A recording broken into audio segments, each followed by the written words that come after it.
And welcome to In the Spotlight with your girl Lisa, the Baltimore Paparazzi, Hard Body Radio. And it's Saturday, and it's actually beautiful out today. We just had, for anybody that's listening that does not know about Maryland and its weather, because we have listeners that are in Brazil and everywhere else. We have all 4 seasons in like one day most of the time. So we just had like snow. But if you look outside right now, yeah, it looks like it's getting ready to be spring. So like I said, my guests are here. And they go by G Hood. Yeah. What's up? What's Kira G. Hey, what's up? And King Lyrikz. Whoa. Which he has about 15 different names. So yeah, he's King Lyrikz now. He was Young Lyrikz. Just Lyrikz. I don't know what else. And he's no stranger to my show, and neither is Hood. Yeah. So yeah.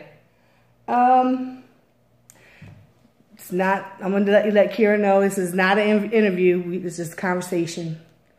Yeah, I ask questions, but we go off topic. We have fun.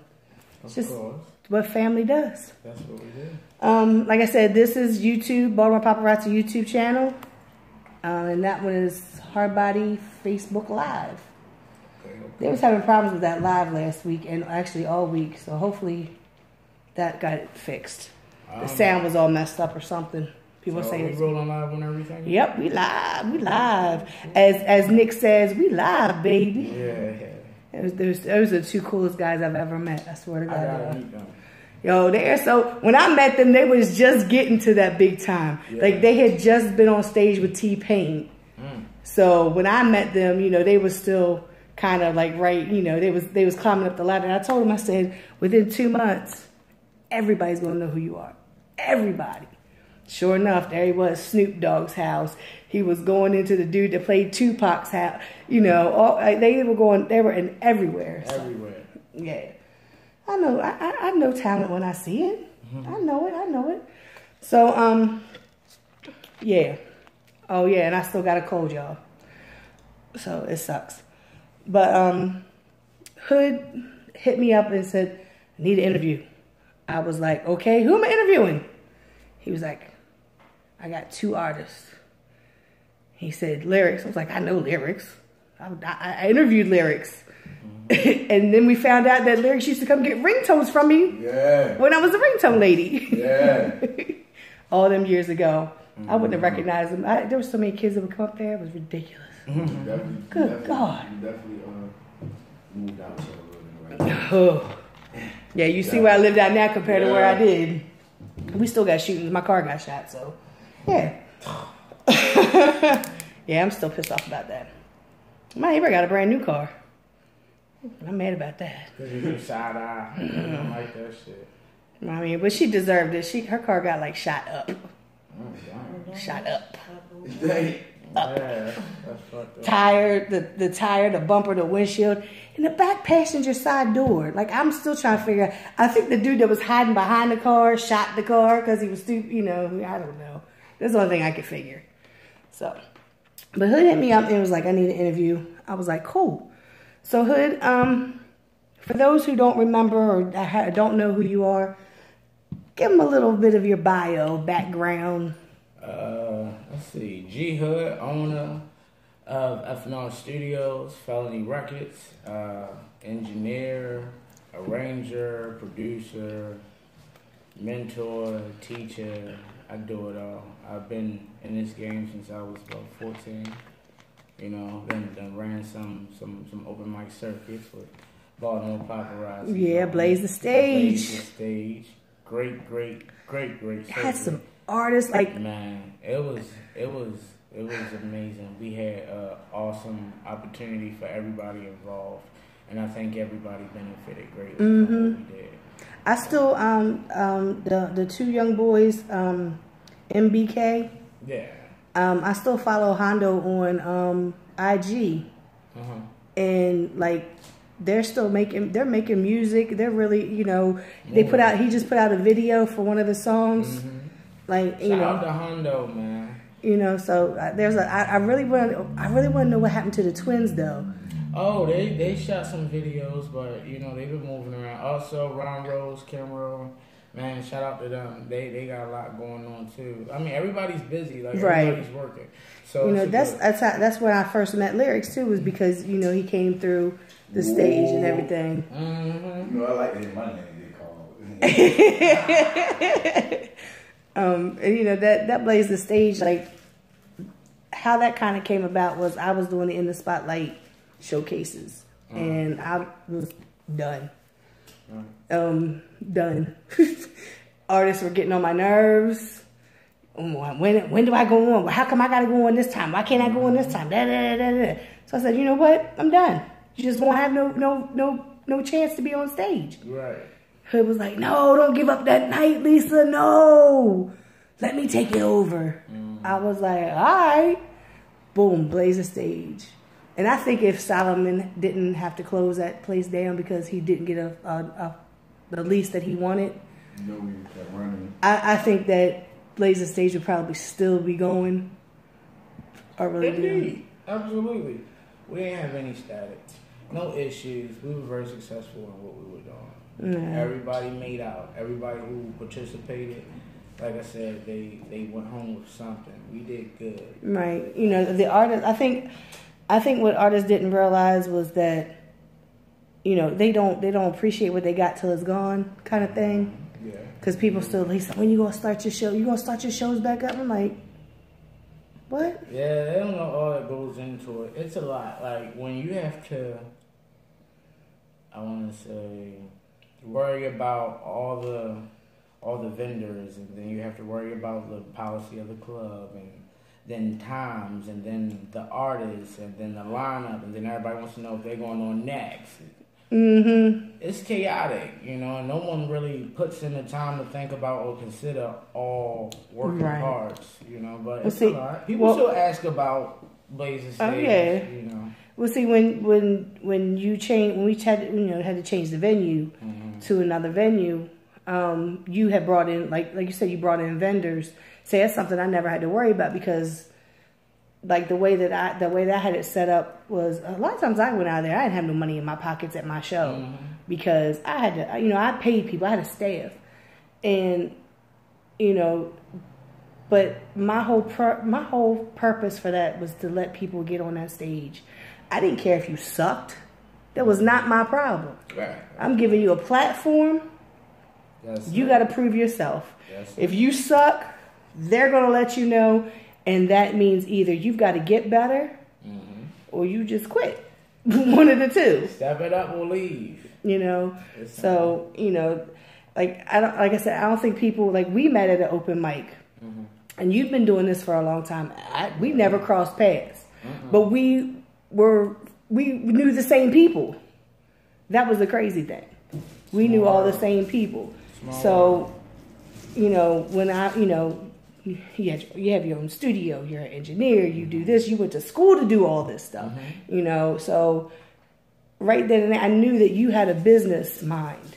You just wasn't like most people, like, well, I can't afford studio time, so I'm just going to do it myself. Yeah. You know, so I'm just going to do this. So at F&R Studios, I know that you've had a lot of young people come through there, and I know we've had this conversation before. When they come through there and they're doing, you know, they pay for their time, they're recording, and you be like, oh gosh, do it again. Everybody knows that face. Do it again. He's familiar with that one. You know, I talked to because I've had the same thing with I was getting ready to call her Vet.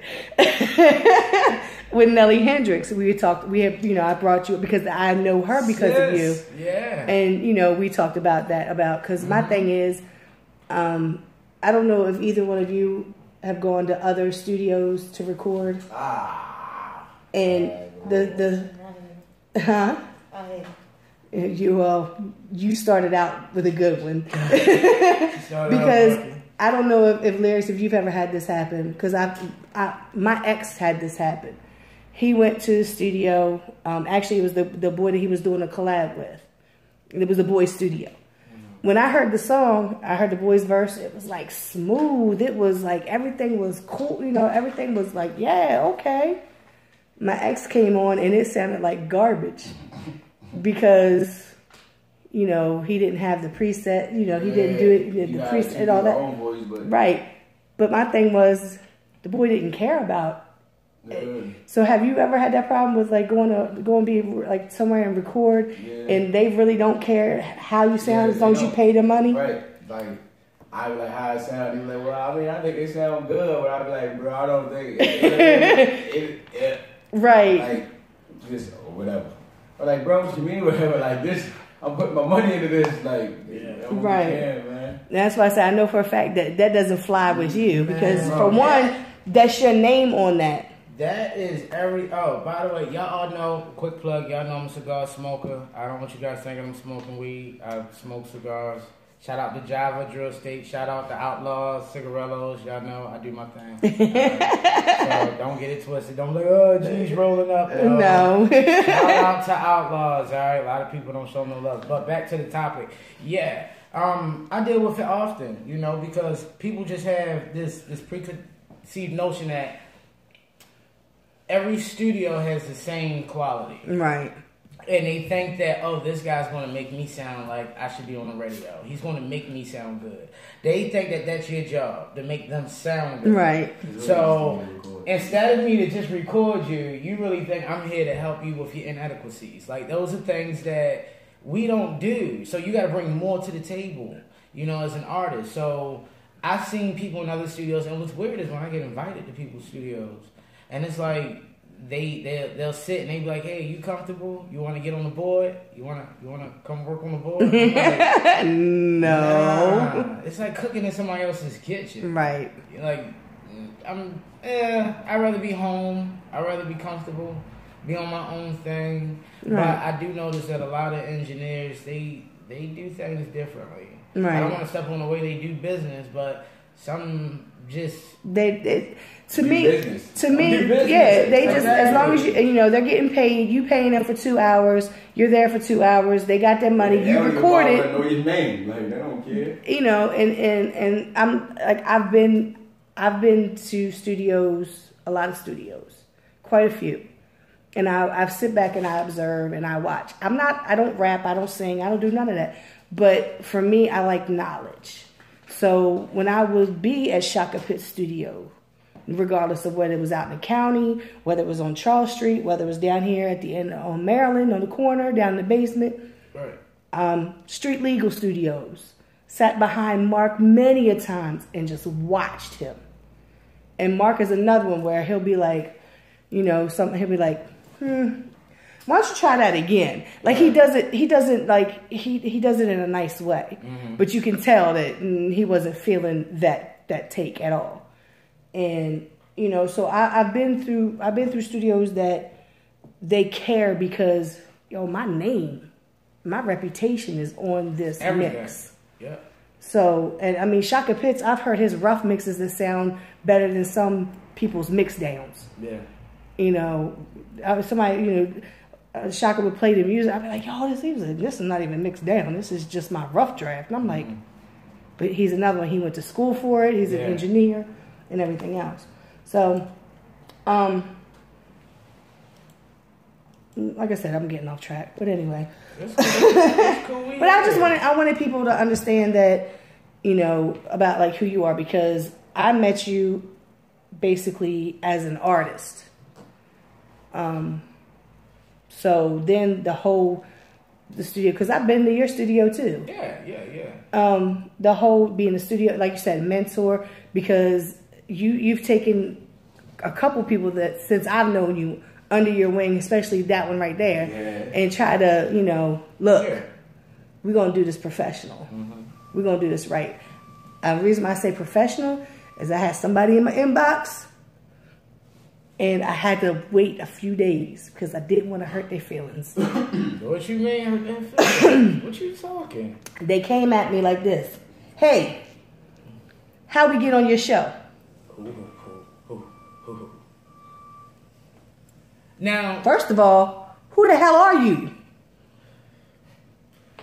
I'm all about introductions.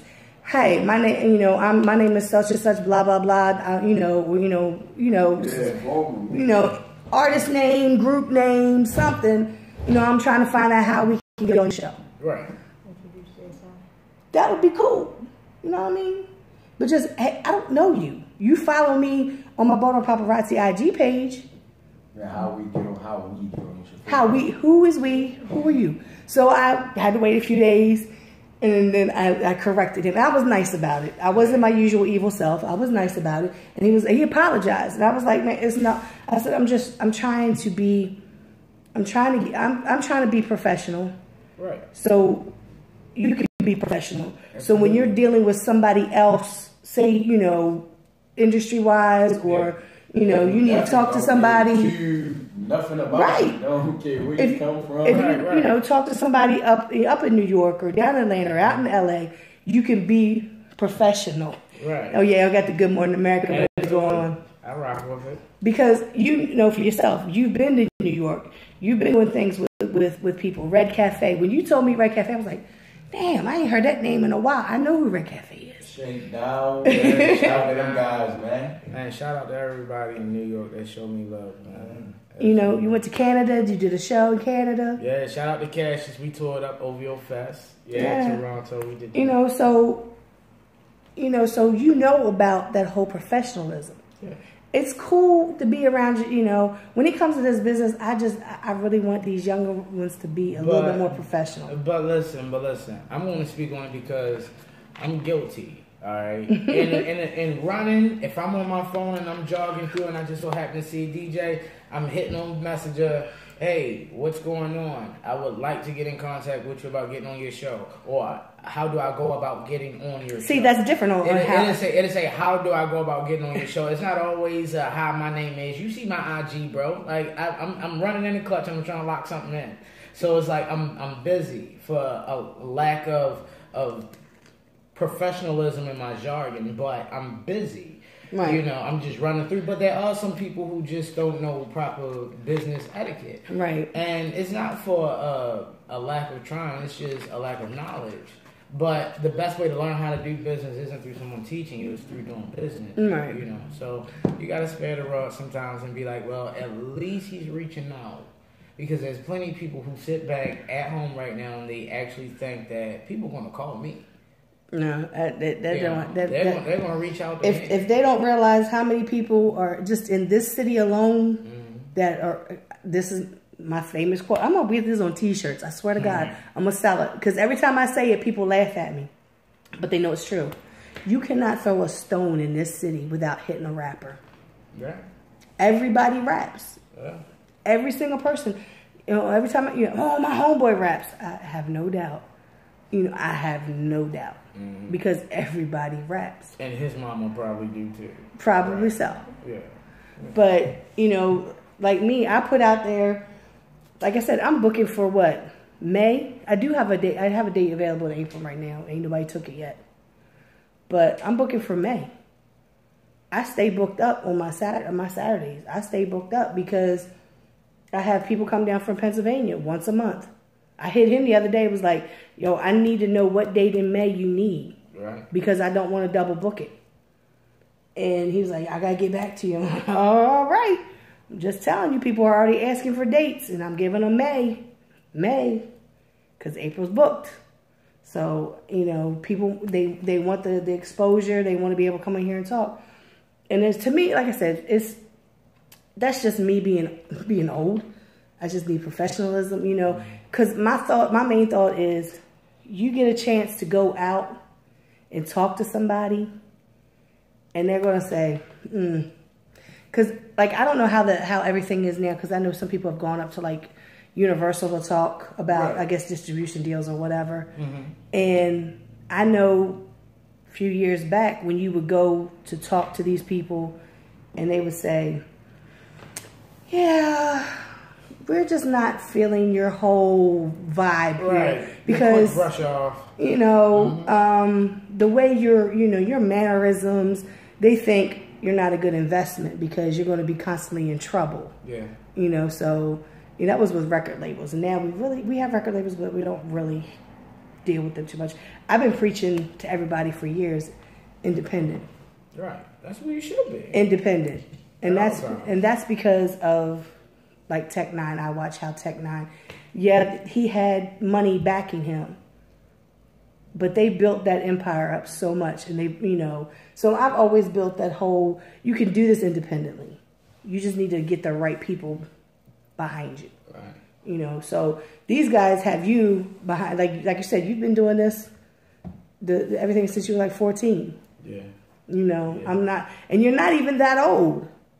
You know what I mean? So, but you've got that experience, and what you're doing is you're sharing it with them. Yeah. You're giving them that experience, and you're giving them that tutelage that a lot of people. I remember when I first came in the scene, people didn't have BMIs, ASCAP. They didn't even know what that stuff was. They didn't know nothing about copyright and trade. They knew nothing about none of that. But everybody around them did. Right. But nobody was sharing that information, which was kind of stupid. Yeah. It was just dumb to me. I'm like, I know about copywriting and you don't. But then again, I study business. Right. So I was like, okay, I don't know how to copyright, but the internet does. So sometimes it's just as simple as seeking out what you want. See, that's the thing. In life, we know the things that we want, and the petty things we chase after, we do the research for, or it's a new joint coming out, we're going to see what the release is. Like, you'll do all that diddling on Google to find something that you really don't need and is unnecessary. But when it comes to your craft, your passion, what you really should invest interest, time, and put the work in and see what it comes out to be. Like, this is your dream. This is what you want to do with the rest of your life. And people just forsake it for dumb shit. I don't got answers. That's not on my agenda. That's not what my plan is. My artists, after they get finished working on the songs, if we're going to push forward with those songs, those for the album selected, then we'll move forward and we'll put those in for, copyrights and things like that. They'll sit down, they'll handle their legalities, get the paperwork done, and we'll do things in order. Right. But I noticed that a lot of times it's a matter of people not having structure. Sometimes it's just as simple as structure. Right. Yeah. So we'll take our time, we'll be patient with everything, but it's a lack of knowledge that's killing this scene right now.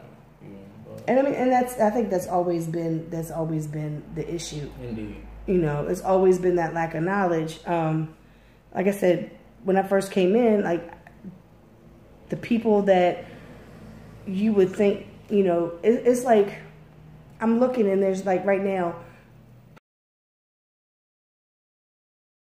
his son is phenomenal. I love Hugger. That's my man.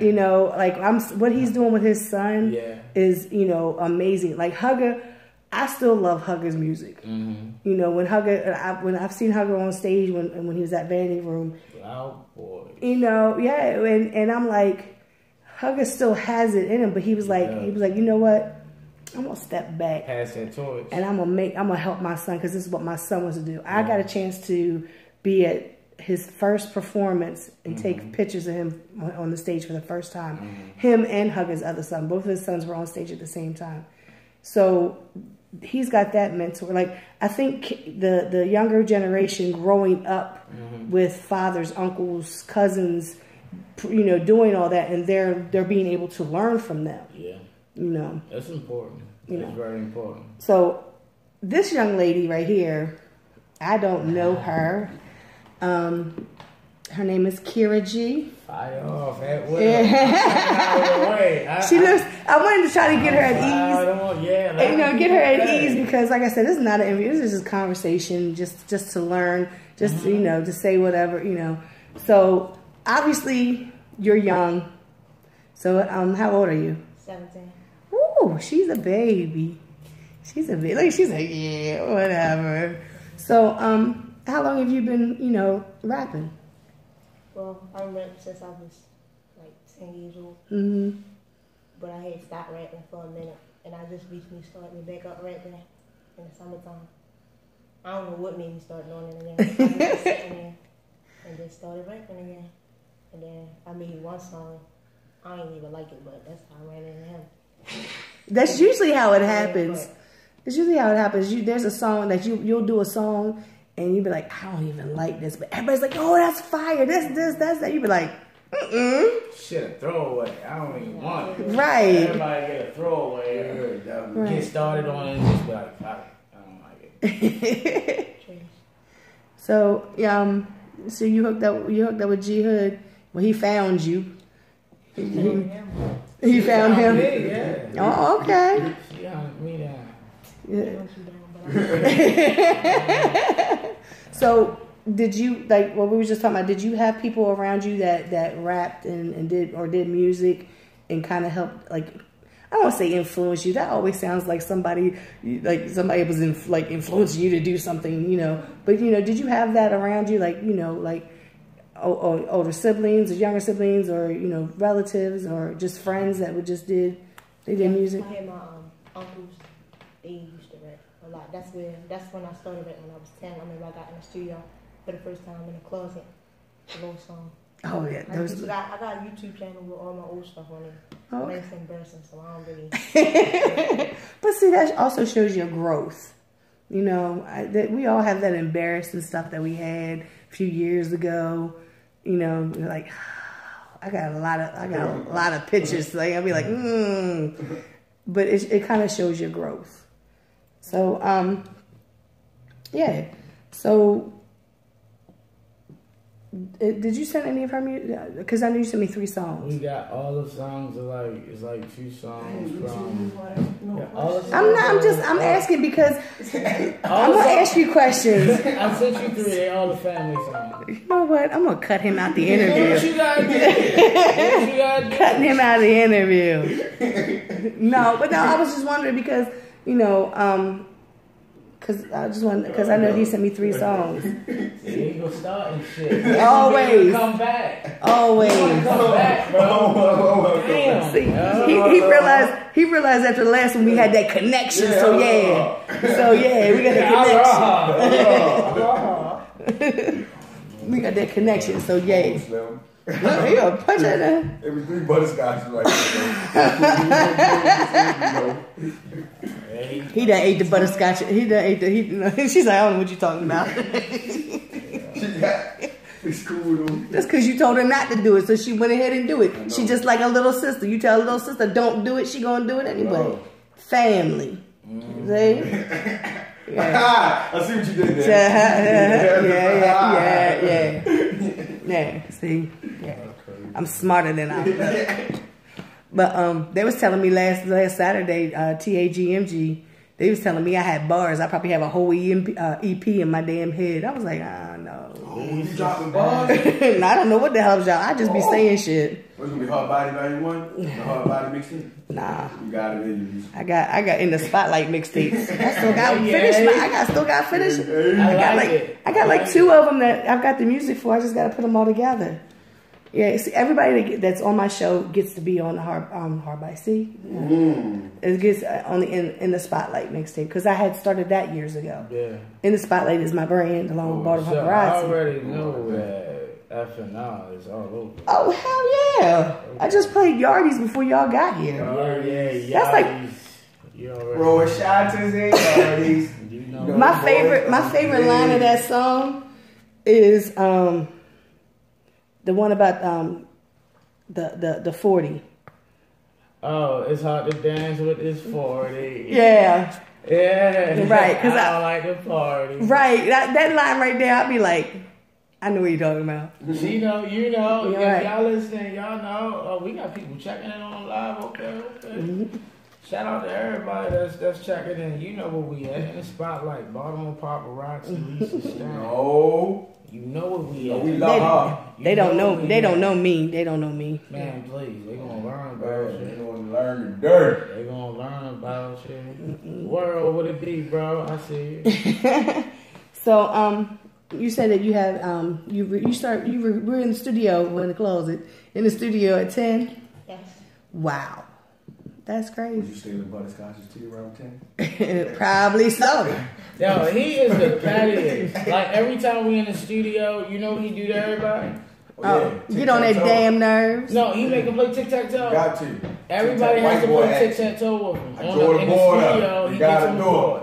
Everybody got to play tic-tac-toe with him. I think it's petty as hell. Yeah. I gotta get the Uno cards. We're gonna set it up. You gotta run it. That's the thing. You gotta Everybody run it. Huh? Did you beat him in tic-tac-toe? No. You want to? No. You want to lie? No. Yeah, we're on the interview online. See? I told you, it's just like siblings. I was telling you. Man. And he irky as hell. I know. I was sleep. I remember that music. If she beat me, I was sleep. Somebody got it recorded somewhere because everybody record everything nowadays. He ain't gonna take a loss. Oh no, you already know that's not gonna happen. Yeah. I remember Lyrikz being on stage one night. I don't know what was wrong with him. He was just not in his. He was like, I don't know if he was mad or what, but like he messed up the song. Was like, I'm done. Yeah. I'm done. And when it said, I was like, That was one of my crazier moments. yo, I swear he bipolar. Being a child. You know, He was a child. He was a child. Man. I get that a lot. Bipolar. I ain't bipolar, ladies. I ain't bipolar. You know what I mean? You know. He ain't right though. Right. He ain't right. He ain't left. Right. We all on the lefties. But you know, so have you been on stage? Have you gotten to perform before? Hey, Yeah. tell them where you performed that. Best style. This guy, shout out to HD Lounge. Yeah. Oh. I love it up there. Did you feel like, this is how I feel every time I go up there? Do you feel like hip hop? Like, do you feel like it's in the air? New York always set it off. No, I only got this one, and that's because I came got. unprepared.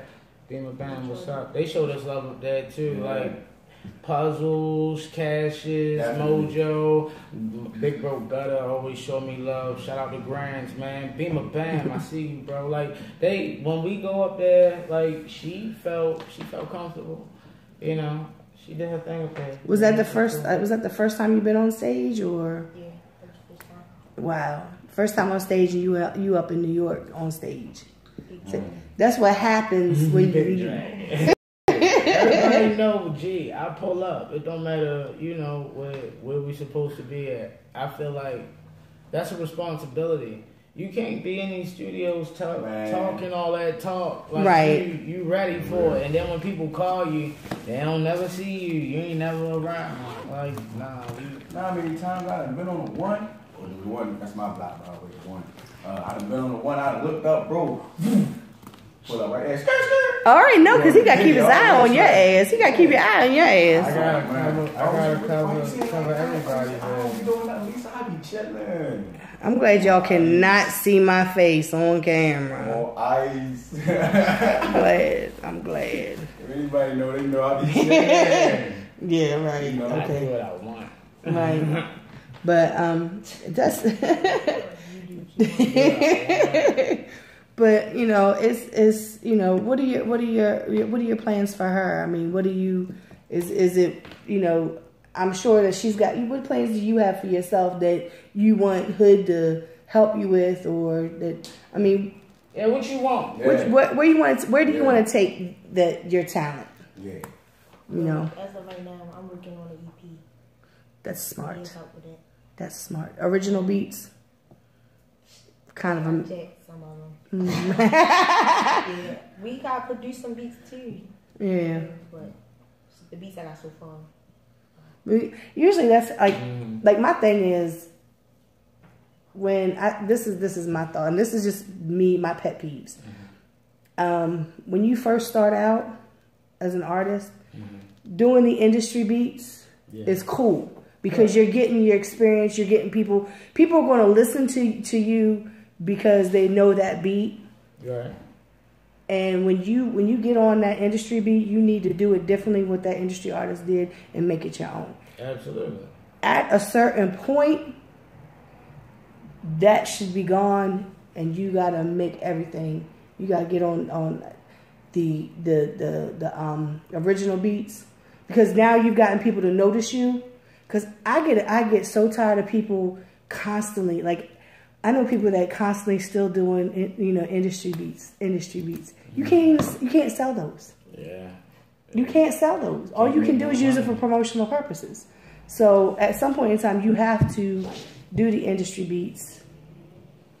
I mean, do the original beats and make everything your own. But you're doing it the smart way because you're doing an EP. Now, was that your idea or? That's a smart idea. Because I think what a lot of people do too much is they go out there and they try to make an album or, a whole mixtape. Mm-hmm. Instead of just giving somebody a little bit. And that way they'll be like, damn, I was waiting for another song to come on. Yeah. You got to make them want more. Definitely.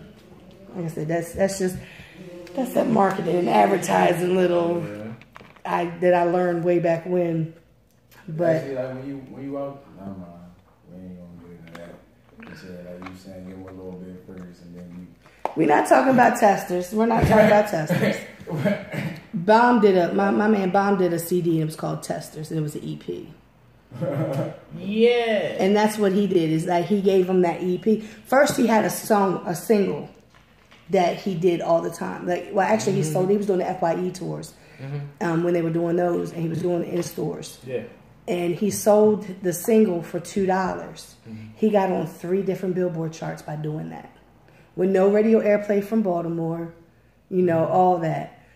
It can be done. He had that single. It was called Lean. And then he made the EP. It was called Testers because it was only 9 songs. And he has so many good songs on that damn. I have the CD and I have a CD that's still wrapped in plastic.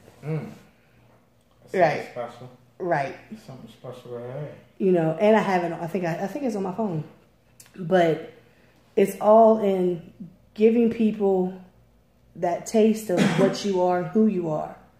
And like I said, you do an EP, they'd be like, well, damn, I was waiting for some more song. Wait a minute, hold up. That's what you got. That's the whole thing. But that's good that you're going to do the EP and not try to do a whole project. Because you probably have so many songs. You're probably going to have so many songs you have to try a hard time choosing what songs are going to go on the EP. But then you have the songs for another little project or another little throwaway or something like that. Yeah. So, you see how my business mind works? And that's the purpose. Like, even when we were just on Troy's show, shout out to Kickstand Podcast, we were talking and he was basically saying, it sounds a little bit like you following the same schematic of the Rough Riders. He said, like, your business plan is almost reminiscent of the way they used to do things. And I'm like, it was effective. It worked. Right. So I kind of want to do that. And even in the back of my mind, like, I know the generation's music nowadays are vastly different from what we were listening to. Right. But I still believe that if we market in that same way, we can smash. It's just we understand we don't have the physical retail, to play with. Right. But and what a lot of people don't understand is this too. With the way that the digital industry is now, because like people are now really not buying CDs because everything is streamed on your phone. So now you got, now you get your project streamed instead of actual physical copies, which I mean, I still get physical copies because I have a collection. Right. But it's merchandise now. You get your money. That's the way it's always been. Merchandising and touring. That's how everybody's always gotten their money, is merchandising and touring. So, and everybody has their own clothing line now. Everybody, that's how artists are going to be able to make their money. Because even with streaming, you're not getting that much money back off of streams. The industry found a way to say, ha, got you again. Got your ass. Gotcha. You thought you was going to make some money? Oh, no. We still got to get our cut. Absolutely. So it's all about merchandise. But, I mean, right now, I know the plan is to get the family tape done. But the family tape is going to be comprised of not only their collaborations, but a few of their own for their projects. Right. Their own personal projects. So, once we release the family tape, some of the things on the family tape can go on that personal tape. Right. And boom, we'll have everything laid out. But meantime, between time, the focus is getting them the exposure. We got to get the shows. We got to get the sit downs, the podcasts, the interviews. Right. You know, branding more so in the midst of working and getting things recorded and solidified in the studio. Right. Yeah, staying busy. And that, like I said, it's once the ball starts rolling, you know, it's all. Next thing you know, you all be like, "Oh, I'm tired." But then you can always be like Kevin Gates, and I don't get tired. Hey, they get rest. I don't get sleep. Right. What time you wake up this morning? What time you wake up this morning? 8 o'clock. What time you wake up this morning? Like 11. No, 10. What time did I call you this morning? At 10. About 10? Yeah, I was up like around 5 calling everybody. Man. I was While like, everybody's sleeping, I what the hell is Hood calling me for? Yeah. Well, Troy cursed me out last show because he said I called him around 10 o'clock bothering him too, but whatever. I'm up, and I'm going to make sure you up. We got shit to do. We here to work, right? I don't get no sleep. That's my problem. You don't need no damn sleep. Yes, I do. That's the reason why I can't get over this damn cold. I wasn't getting no rest. I was getting like 4 hours of sleep a night. You got a whole 21-year-old face, and you talking about 21 years old? You're being gracious. Is that going to give me like 3 more sit downs with you?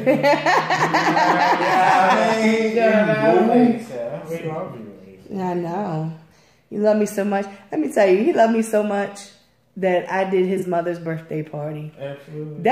I know what, I had the best time. Yeah. They did the Great Gatsby. Like they were dressed in flapper dresses, and the men was dressed to a T. Oh. Hood was dressed up too. Yeah, I know how he like to get socks and all that. Oh, you know I do it. He had suspenders on and everything. You know what it is. Yeah. I had so much fun. So him out so with the lights. You know, no feature. Yeah, exactly. It's on 39 shit. Right. What's up with them joints we sent you? I know I sent you some heat. What you want to play when we play first? Man, look, I'll go and introduce the first song. Are you still on me live while that's playing? Or This will be live, that'll be live, but the radio station will be playing the song. Radio station will be playing the song? Okay, because I don't want to get to the Lord. That's fine. Cool. Alright, so the first song we're going to play is going to be called Through My City. Okay. This is basically us. Matter of fact, no. Let's play where it started at, the play. Okay. Yeah. I hit your block on the one. Right. I'm feeling tired. And the whole purpose of the play was for the family tape. It's not an epidemic, one of those things that just happen. And that's like, I don't like when people talk about movements. Yeah. Because have you ever seen Under Siege with Steven Seagal and Tommy Lee Jones? Tommy Lee Jones made a very powerful statement. He said of movement, it moves and then it stops. He said, but a revolution comes back in your face. Yeah. I got cold chills just thinking about that shit. But that's the same thing. When people talk about movements begin and they move and then they just stop. Yeah. We ain't here to start movements. This Felony Records, FNR Studios, this shit the plague. When it's dropping, everything around it gonna die. Oh, simple. damn. All right. So this is, who's on this song? This is myself, G Hood, Kira G, and King Lyrikz. All right. So we'll be right back. Absolutely. Let me know what y'all think of this.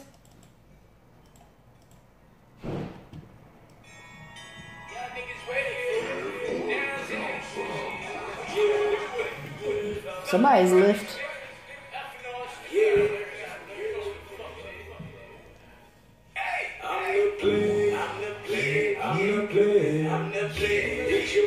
Who's that? That's you?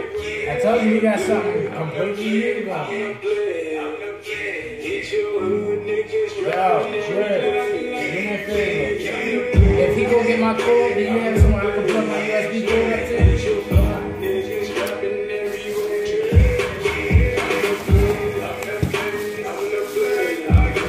Because you just had hella people come here on that live.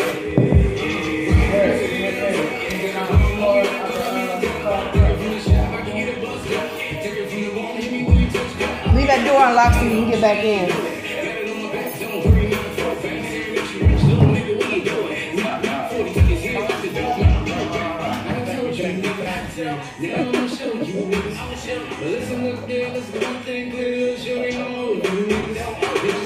Oh, yeah, you can go right over that way. Oh, shit.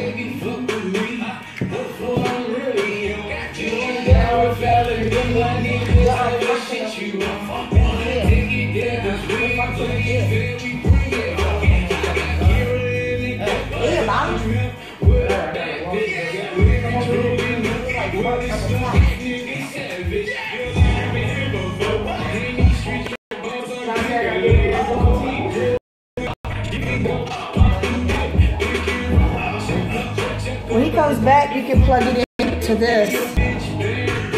I plug that over there.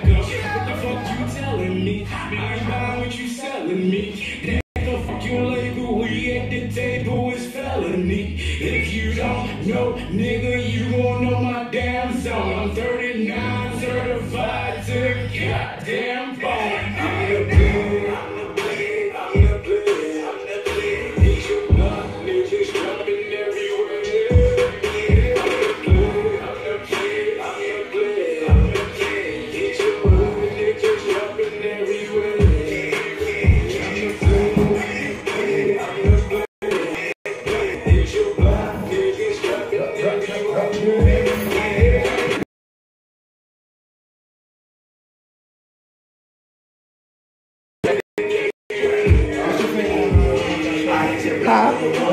I haven't listened to any of them. I listen to them when you get here. Like right there.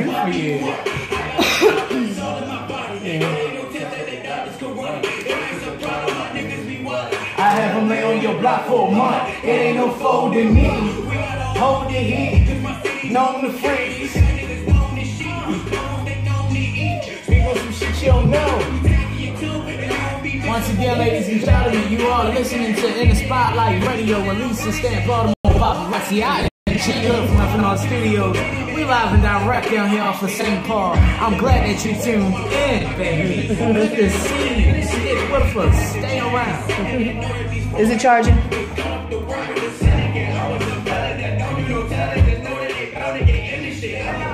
I got like 2 boxes in there. I don't know why.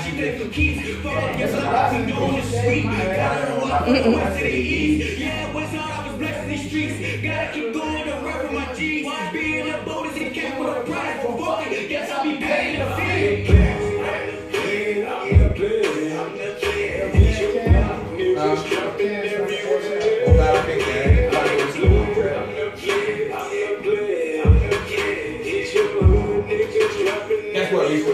I love you. Are you done growing? Cause you looks like you look like you got taller. He done thinned out. Like when I first met him, he was a little kind of chunky. Like he got a little weight. You know, it's stress in the streets, man. That's all I'm saying. Stay out them goddamn streets. I am. I ain't in the streets. Yo, I remember. Yo, when you got hit by that fucking car, I about lost my mind. Yeah, they say I was lucky. You damn lucky. So I'm definitely grateful, like I'm blessed. So you know, I gotta be here for a reason, because I know a lot of dudes that got hit like I got hit. You feel me? And they ain't breathing. Shout out to City. You feel me? But for real, like, I'm dealing with it now. Like my mother said, she think like a part of me, I lost a part of me. I thought personally I gained something. After that, Right. I gained some sort of insight. It might sound cliche, but I thought I gained some side. You know, I almost died. Like, right. You gave you some type of clarity, but she like, you lost some of yourself. Like, Lord, what we going ahead? I don't know, but I'm still trying to find it. You know, and then going through life. That's why, like, I just put all of the music. So, Right. Therapy. I don't know. I'm just listening. Blessed. That's how I look at it. I'm blessed. You know, because I could be dead. I could be in jail. Right. Those that really know me, those who really know me know what's really going on. So, Right. You want to play another song or? Bugging? Huh? Bugging.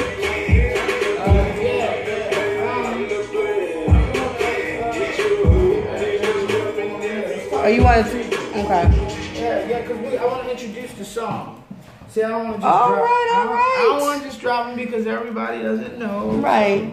Yo, I like that song. I really do. And you know what? I was sitting here, me and Lyrikz was talking about some other shit. How long ago was it when you got hit by that car?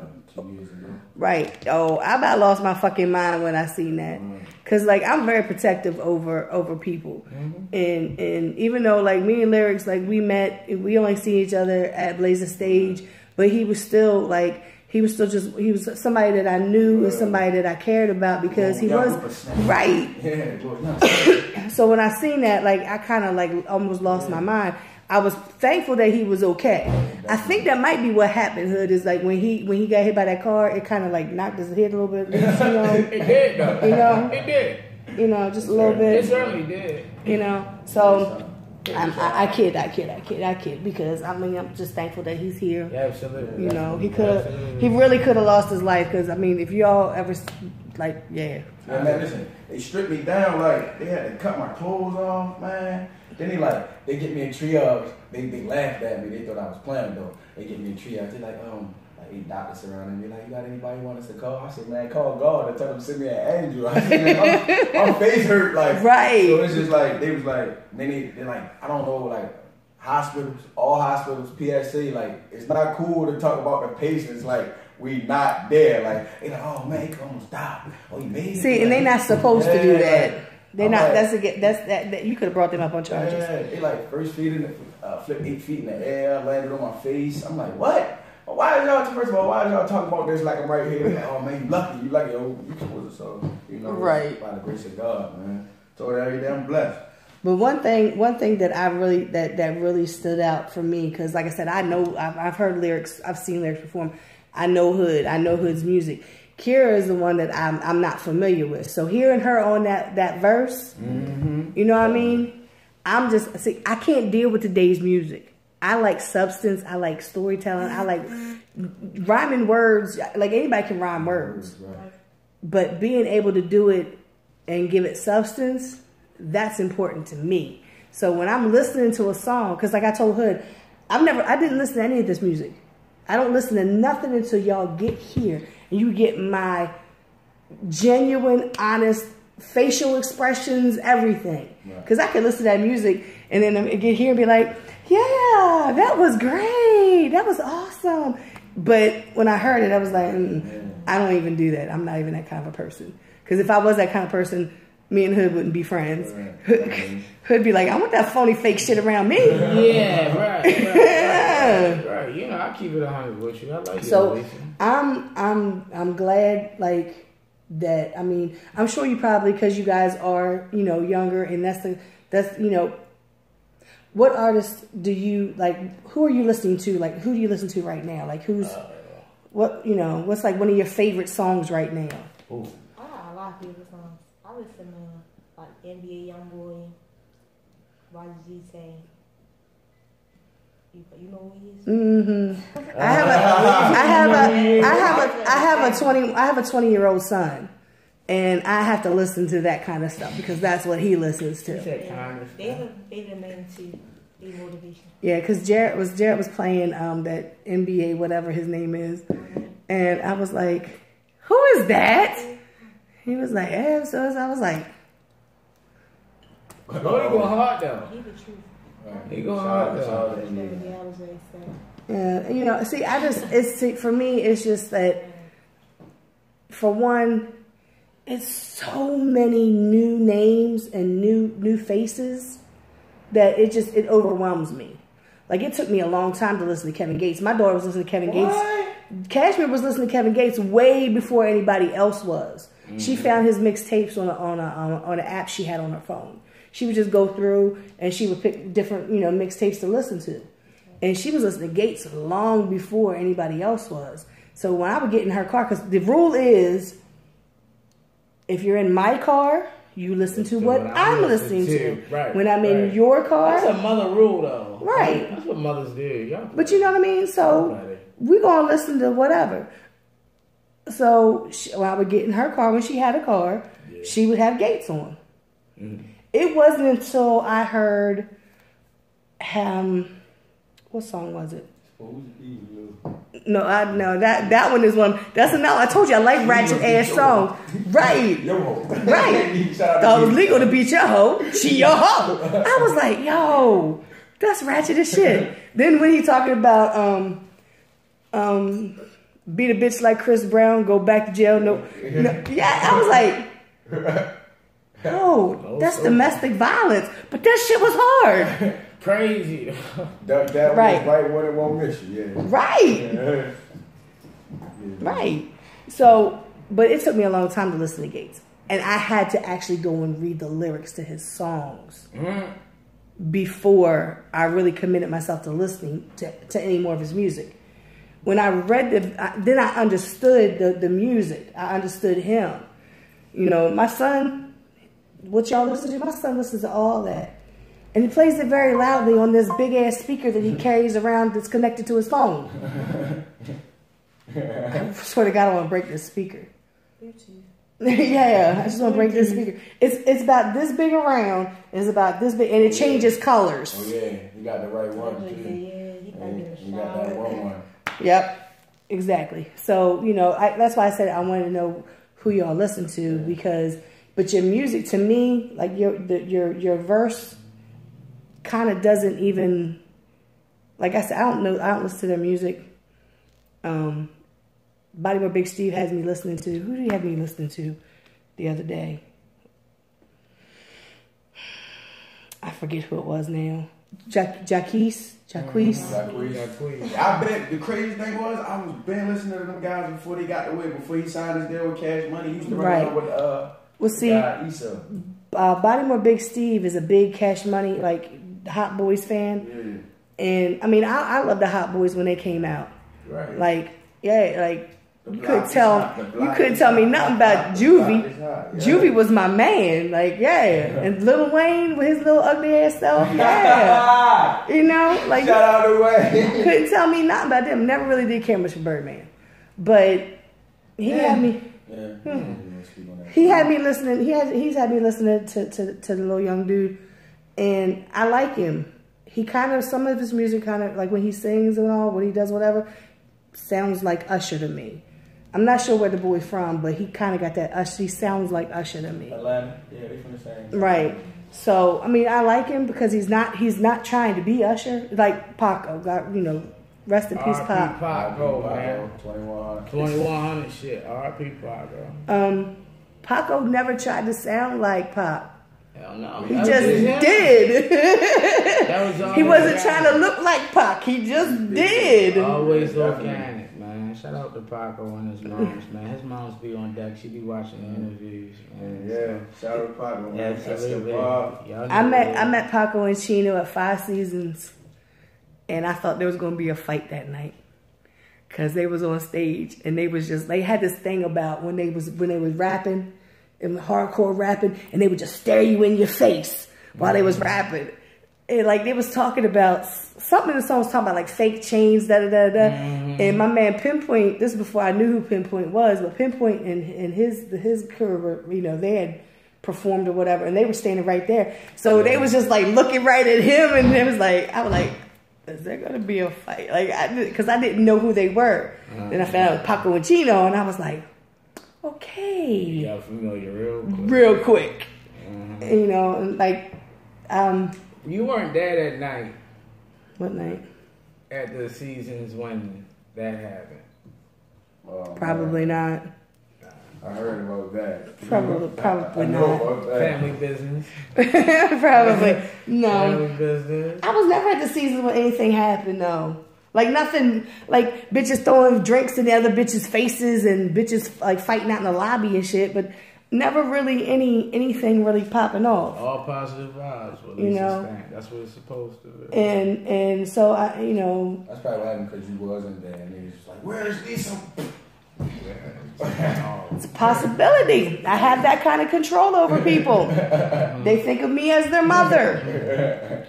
You know, these people locking in. They locking. Yeah, that's because it's on your live. Yeah, but they need to know what it is. That's ITM. Baltimore Paparazzi, Lisa Stamp. We live on in the spotlight, man. You know what it is. G Hood, Kira G in the building.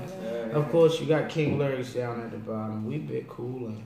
I see y'all. Eagle Media. What it do? Eagle Lens Media in the building. I see him, man. You know what it is? Yeah, Drummer Boy. I see. DJ. I see. The 1 to the 39 to the 1-5. You know Pharaoh. We in the building. I see. All numbers too. Also, while I'm live, look, I never really get a chance to do this, but I gotta do this because, you know, in all of my music, you know, my zone. I'm throwing it out. Always. 39. I'm a Northwood, Northeast nigga to the core.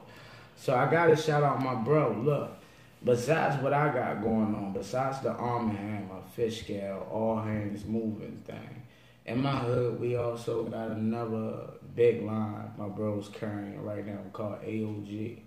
Always on go. Alright. Yeah. It's family shit. Mm-hmm. You feel me? Like, I looked up this year and I was like, you know what? Everybody doing something.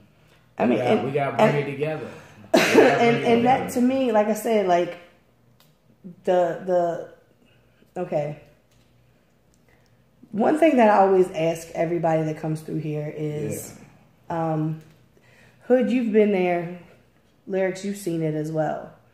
I don't know how well you've seen it though. There was shows, places to perform, like everywhere. There was always something going on and for the just local. went. Yeah. But most of these young kids that are getting on here in Baltimore, it's through YouTube. Mm-hmm. You know, back like when Soulja Boy got found on MySpace. Like that. You know what I mean? So I'm seeing. Soulja Boy fan. Boo. She's like, who? She probably the only. I'm sorry, but you. But at one time, there was always something going on. Now, the conversation that I had last week with, I had Street Scott in here because he just dropped a project called Lovers and Stoners. Yeah. Awesome project. I love it. I've got like 2 or 3 favorite songs on there already. But we talked about this, and basically, the consensus for them was, for him and Blizzard and everybody that was here, is that that's kind of almost passé now. Like they don't need to perform at these shows locally or whatever. Right. But my thing is, how is that possible? You can't get in touch with your people, like. Everybody's doing it through YouTube. I'm just saying though, like that's so impersonal. Yeah. Right. Like but see, that's going to be the reason why a lot of these people fall. And I try to explain to people the importance of relationships with people. Mm-hmm. Like I had told my little bro, shout out to D Money Chasers, he in the building, shout out to this bro Ghost. Yeah, you already know what it is. Didn't D Money perform? D Money Chasers? No, it was another that D was Money. David Money. Yeah, I see. I knew it was Money. I knew it was a D Money. I knew something. Money. Also, before I do that, quick plug, shout out to Unknown. Unknown got Unknown Vision clothing. Yeah, I've been watching everything I've been doing. He getting it done. Yep. You feel me? And no matter whether or not y'all see him, it's still family. Right. You feel me? Don't get it twisted. That's right. Still gang. So shout out to Unknown. But we What? Come on. I'm talking about impersonal. Yeah, like people. I don't know. I think that it's very important. I know a lot of people now who do shows. And like I was saying, I was explaining to the young guy, D Money Chasers, the opportunities afforded to us is because of our relationships with people. Mm-hmm. Like, Lyrikz isn't just a rapper that's rapping from a stoop here in Baltimore. No. Like, Lyrikz, I dragged him out of town. Right. He set foot out of town. Definitely. So when a family, and when I mean a family, I mean Mojo, Cassius, we got my man Gov, Ice, shout out to Grands. The whole MGOE movement, like everybody show us big love. So we get those shows, we get those sit downs, we get to be around the family. But that's because we pull up. Yeah. Right. Because we show up. We face to face. Like And whether or not, like, we support the cause. If my bro cashes, he let me know he doing something, or somebody got a show in Queens, or somebody got a show anywhere, and they say, look, bro, I want you to perform, but as 20 at the door, I respect it. Right. It's business. We still coming. Right. Yeah, you got to pay your way sometimes, and people just want stuff for free, but wonder why they get a distribution deal and they can't make no fucking money. You ain't went nowhere. You depended on YouTube to boost your promotion. And my whole thing with like, okay, for an artist such as Street Scott and Blizzard, and even yourself, right? You've done the shows here locally. I understand that going out of town and not worried about doing shows locally. But Kira G, even Lyrikz, doing shows locally, that also gives you that it gets. No disrespect to these young men, because I really don't know them. Right. But when they got on that stage, they were performing to their track with their vocals. They were not rapping in no microphones. They were just jumping around almost like it was a music video. Because apparently, like, I think that you need to get that experience on that stage. Man, Definitely. Being able to rap on that microphone. Indeed. Because it's a totally different thing than being in that booth and recording. Yeah. And being in a music video. And see, and that's where I start to see stuff. Like, I'll listen to someone's song and I'll look at their performance. Like, what you sound like in that booth, who you believe you are behind that door, all that confidence you got. I look for it when you get on stage. Right. That's because, and sometimes people just don't. Sometimes people don't bring forth that same tenacity when they're in front of an audience. And it's like, damn, like, I listened to your song and you turned up. And then I see you on stage, you see all these rappers just walking across stage, or they standing in one spot and they just like this the whole time, moving the jewelry. I'm gonna give you a worse example than that. And I've talked about this many a time. I had this guy walk up to me and say, because I was at Vanity Room, Ogun shouted me out, Baltimore Paparazzi. I was like, you don't shut the hell up. Just let me take my pictures. I don't want to be bothered with nobody. So the guy walked up, he's like, yeah, make sure you get your camera ready. When my artist gets on stage, he going to show you something. My camera is always ready, but okay. His artist gets up on stage. Now, mind you, I hate the fucking 20,000 people on stage with you. I hate that. Right. He only had 2 dudes with him. That's cool. Dude gets up on stage. He starts rapping. The microphone right here. He got his eyes closed the whole time doing this. Oh, he was going to sleep. What, he was going to take a nap. What's he going to do? I'm confused. What's he going to show me? Because he's not showing me anything. I'll show you how to sleep, girl. Yeah. Everybody need to know how to Everybody go night. Everybody go night. But you know what I mean? Like I wasn't even like, because you done hyped him up to me. Yeah. Like I'm like, and then of course I was at another venue and they were there and I heard him talking the manager talking trash about me. And he said something about, oh yeah, she only took like 5 pictures of my artist. But for one, I didn't get paid to take pictures of no goddamn body. Hey. Keep it civil, Lisa. I didn't. Keep it civil. I didn't. Keep it civil. I didn't. I know what it was. So I didn't say nothing. Went into this. I just kind of laughed. Just kind of laughed because he didn't know I heard him. Yeah. So then he approaches me inside. Yeah. I was looking for those pictures from that event. I was like, and they're on the Baltimore Paparazzi page where you tried to find them. Yeah, and seeing that I only took 5 pictures of your artist. Yeah. And kept it moving. So, yeah. But my thing, like I said, I witnessed this firsthand. And it was a group of young men that gets so much airplay on 92Q. They, got a following. They got this. They got that. They had a hot song on the radio. They ended up having to change part of the hook because it said Baltimore in it when they got signed. What are you talking about? But when they got up on that stage, that performance to me was not up to par. Because when I listen to your music, Right. for me for me looking at you as an artist, the music and that stage presence is important. Yeah. What'd you just do? My phone just died. What the world? Hey, I give them as much as I can. Let's keep it going. Let's keep it going. But you know that's important to me. Indeed. As somebody who's a lover of music and especially a supporter of the music scene as a whole, because I support the music scene. I'm one of the rare few. If I'm going to a show, I'm there for the whole show. Mm-hmm. I'm not there to come and see you guys perform and then I'm going to dip out. I'm there, to see all the whack rappers that are there. We don't rock and bop. Right. That's the rule. You don't rock and bop. You stay and you stand. Right. So when I see somebody get on that stage to do a performance, I don't want to hear, because you could have just gave me the CD and I could listen to it on my way home. Right. If that's what you want to do. And then like the whole question comes in like, well, what if the sound system, and most of these places the sound system sucks and this, that, and the third. I want to hear you, just like a singer. I can go back in this booth and I can get on the track and I can sing. I can't sing for shit right now. I haven't been able to sing since I was in middle school.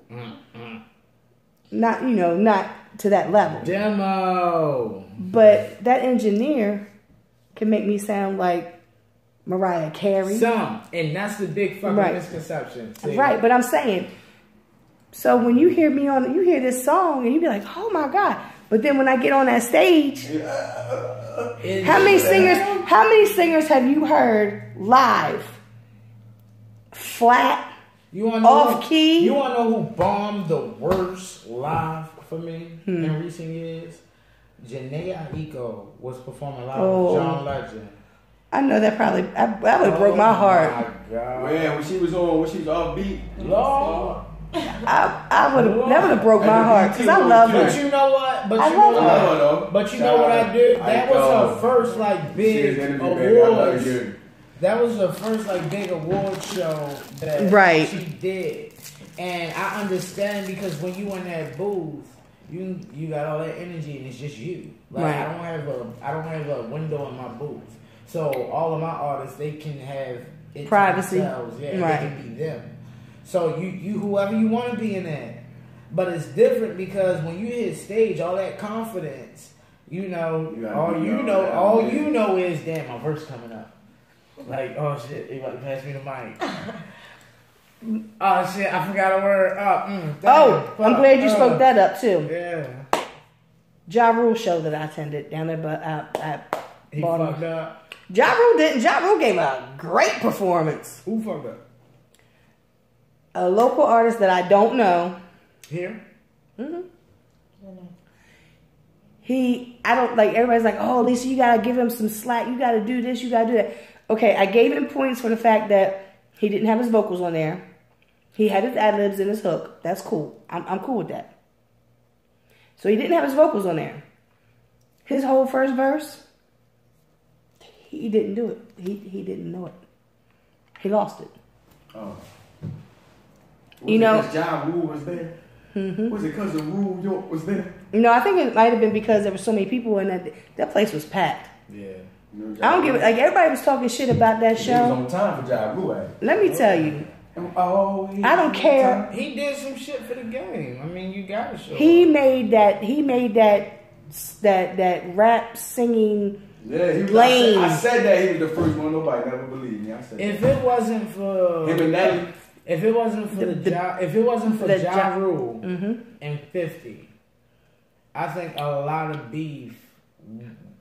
I think a lot of people wouldn't have figured out how to handle beef in the rap game because that was the biggest beef since the Biggie and Tupac thing. That was real beef anyway. And with 50 jumping on Ja's beats like he did, with him doing that.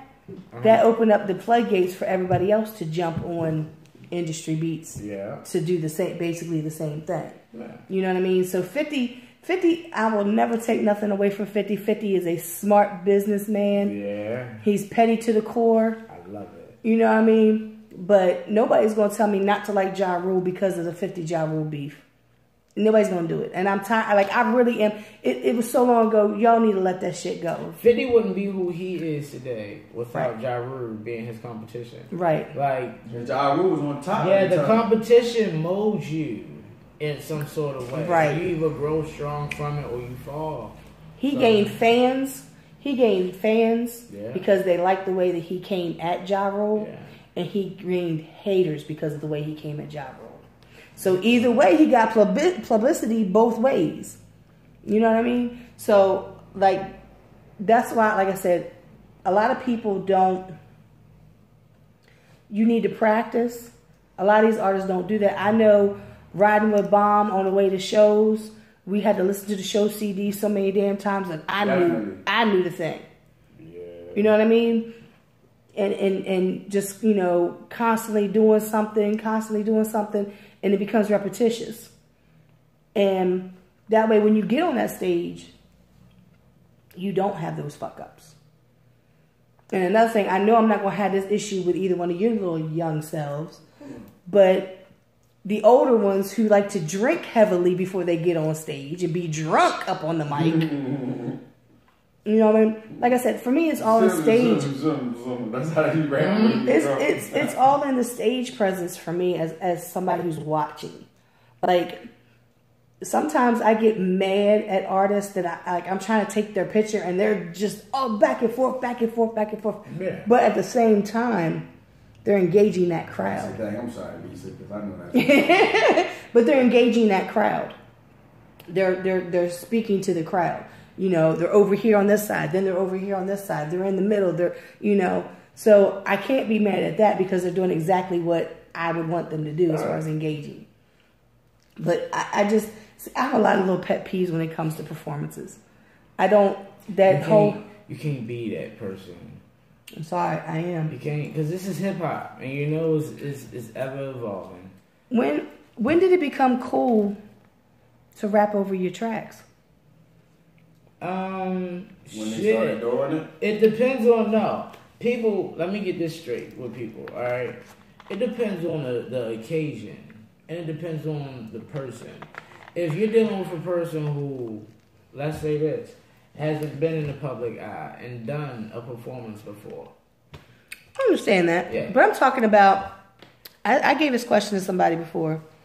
And well enough to not rely on that solely. And also I've also had artists tell me that what they do is if they have their vocals in there, they're lowered down so they're not over booming your natural voice. You know what I mean? So it's almost like you're harmonizing with you. Right. But you know, when I'm at a performance and I'm you know, like if Lyrikz is on stage and he's on the mic and all I'm hearing is the track, because one is the track is louder than your microphone or whatever the case may be. You know, like I said, I understand the whole sound system suck, blah, blah. I understand all of that. But I just want to know, like, when in the industry did it... Because what everybody does is they follow what the industry is doing. Yeah. So that's like I said, you know, he was like, oh, well, Rick Ross, he just did it at such and such awards. But you're not Rick Ross. Yeah, like I would love to... we was just talking about the live band. Mm-hmm. I want to take it back to that.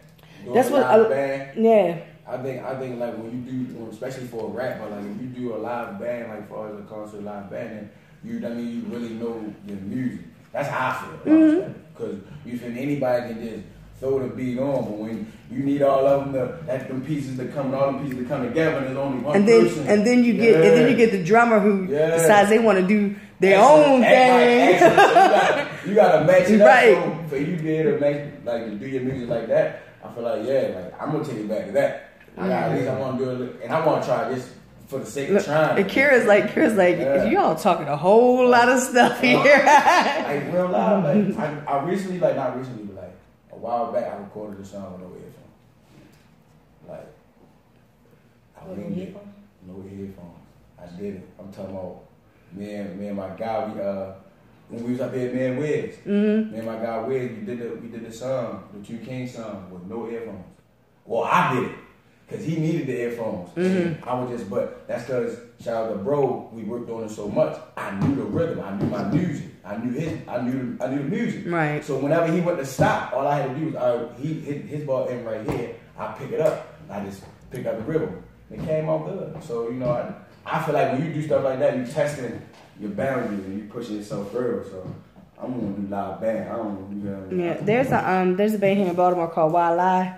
Right. The Why Lie Band. And they performed at Frozen Harbor this year, and they during their set, right, they had different rappers come up there and rap. Yeah. You know, and it was I didn't know who a couple of them were, and it was just I think it's just I love seeing that. Yeah. And there's a couple like Billy Live, he has a band.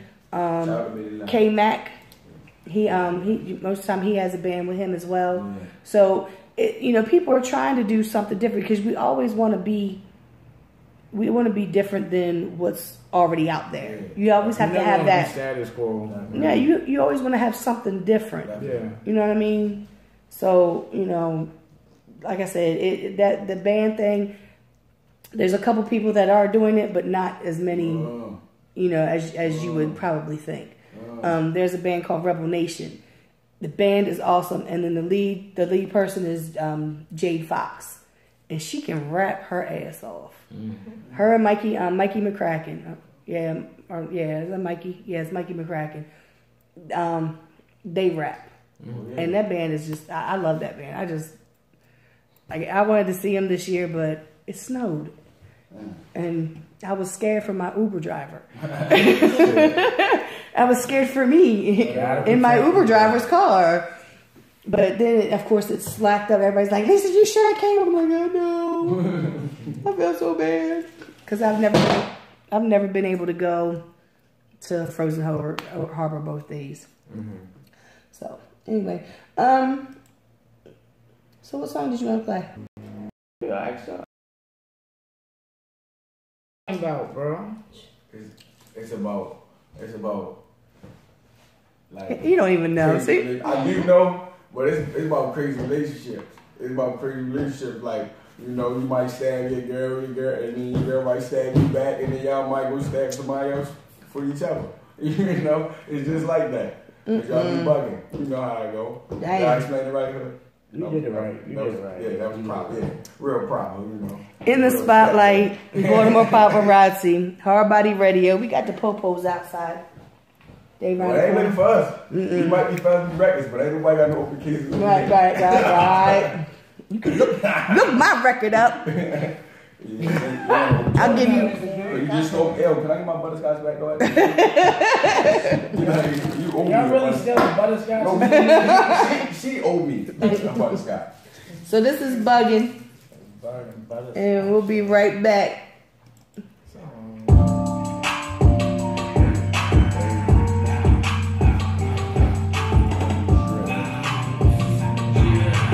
That's why I pulled over.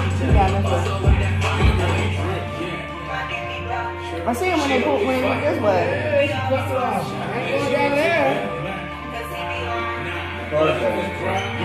That way?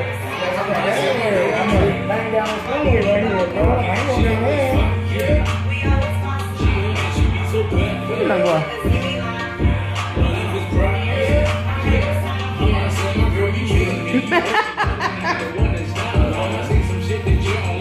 I get it down, so her nerve to ask for honesty, but honestly, shit done. Rest had my pockets at me, fuck that Betty up. See, your homegirl fucked up, her baby daddy be a clown. You know she wanted nigga, so she bring her ass around. Got a spot about the pussy, $1 to a name. But this ratchet have forgot her two-cent and everything. What you here for? You want a man or a bag? Got scars on my nuts, baby, we been on the drag. And we shared two cool, cold flights, bust move, cold flights, bust through, fly bridge, nice food. I don't understand our relationship. Like, we ain't 100, man, I hate that shit. Your friends ain't really for you, they be hating it. Always giving advice, always saying shit. Look, I ain't with the silly shit, you know I keep it cheap. Come and get a bag with a nigga, play it low key. And my phone bumping, doing numbers like it's 03. And you know a nigga good, G-H-O-O-G. She always, that's why I can keep my names behind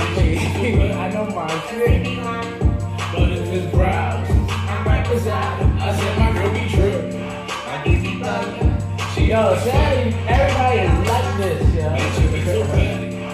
It's always gonna be that one, but everybody like this. Like, D-Money was like, yo, Snap Live, and a copy of the single, bro.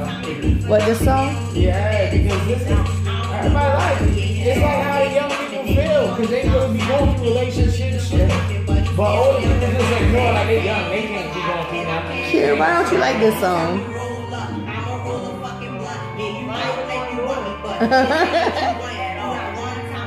And your Lord getting young, bitch man. But that's how, like she said. Right. I like it. I think you always gonna have that one. Because I got like 12. That's why I never dropped the album, honestly. But see, we are our own worst critic when it comes to everything. Like me, like I'll post pictures up and everybody like, oh my God, this shit was fire. I'm like, out to events. I had to start like doing my hair and my makeup because people start taking pictures of me. And I'm like, I just got off of work, y'all. Don't take no pictures of me. I look crazy. My hair all like, yeah. So everybody started, oh, I got you. You taking pictures. So I had to start like doing all this. I don't like my picture taken. So I'm sitting there, like I took pictures like, that shit was fire. I'm like, this out of focus a little bit. And the lighting's not right. She always listening to her like she the one that stroke. She steady going in my phone, always got it work. Always quick to hide the keys when a nigga leave. And she never make my place when she get a beat. She's on the road, holding her tongue, shorty very low. She really my baby, she was crazy. I can't leave her alone. The way that she talk, my shorty got hard, damn, she better than bomb. My baby just crazy, do all the cursing, maybe gon' have to fall. Better than one flashing outside right now. Oh. I'm waiting for spring. I know spring started. Yeah, it snowed. But we're gonna have like 2 days of actual spring. It's gonna be summertime. I done switched like 6 flows on that. I'm telling you. I'm thanks to you for the next we're gonna have a trip, but we let the next song rock and then we just get on.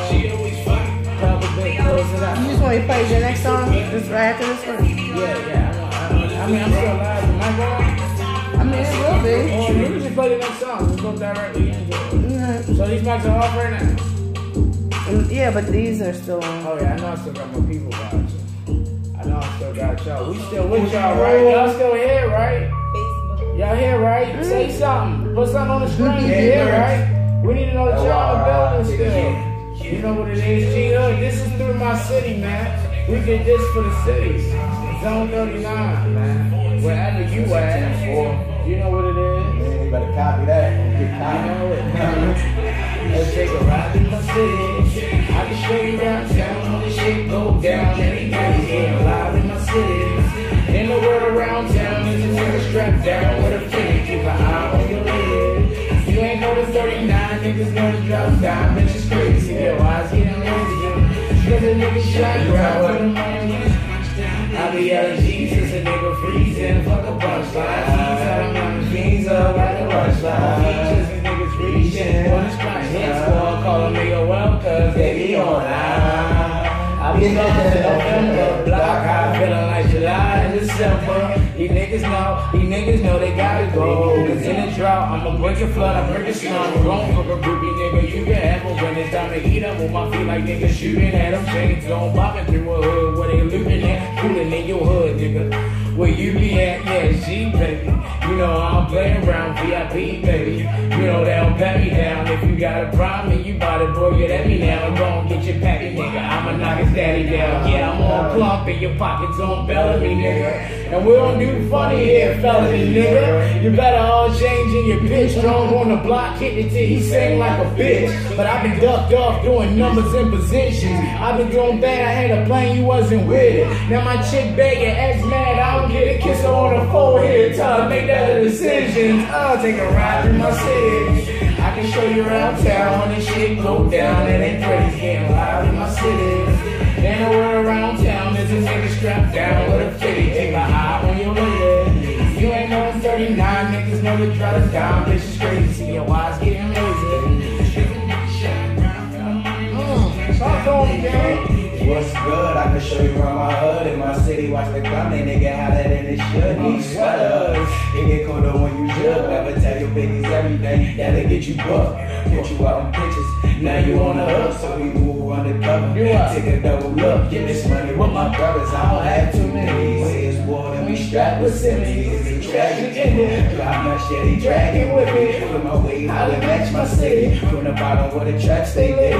We need all that. We don't take IOUs or no callbacks. You a soldier till we hitting at your dog test. Girl, now me said it saying I ain't all bad. I have a coming, make a leap like I bring fall back. All my haters waiting patient while me fall flat. Yeah, all my shooters bust maneuvers, where let it drive. Keep it quiet, we ain't wise, we don't testify. If you rapping next to that, you can't justify. Nigga lame shit that came if you ain't wanna ride. Don't feel no shame, it's the game, we can't let it slide. Throw up my gang, know the name when you see the sign. It's better ain't no referee when you get penalized. I know some niggas that'll see you there, coming down. I be showing you around town when this shit go down. It ain't pretty hitting live in my city. Ain't no word around town, just a nigga strapped down with a fitty in my eye on your lid. If you ain't on 39, niggas know to drop them down, bitches crazy. Yo, why I get my ladies here with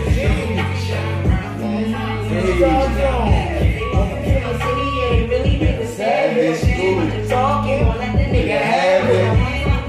Cause we don't get no chances. We're trapping out the bitches, trapping out the fans. Nah. In the end, that boy, you are. That shit ain't no good. I'm talking real shit. Nah. It ain't safe. Nobody play with Junie and my uncle Tony. Nigga can't. If we get the egg, if we get the talking, they gon' put them on the floor. Yeah, I don't watch your back cause you can buy me. Yeah, streets don't love you, take your life away. Breaking mother's heart, shit. I know that shit crazy. But I can't forget what grime I told you. What she said? Got my back, I love her, that's my old bitches run away. Yeah, they fold it, hell away. You don't get your name, hold it. Niggas say so they can't hold me. I need someone down the ride and be on the road. Y'all know what you ride by those 5 niggas with a gas got me strapped up, ride through a city, nigga. I can show you around the city. Go down, it ain't pretty stuff. Out of my city, in the world around town.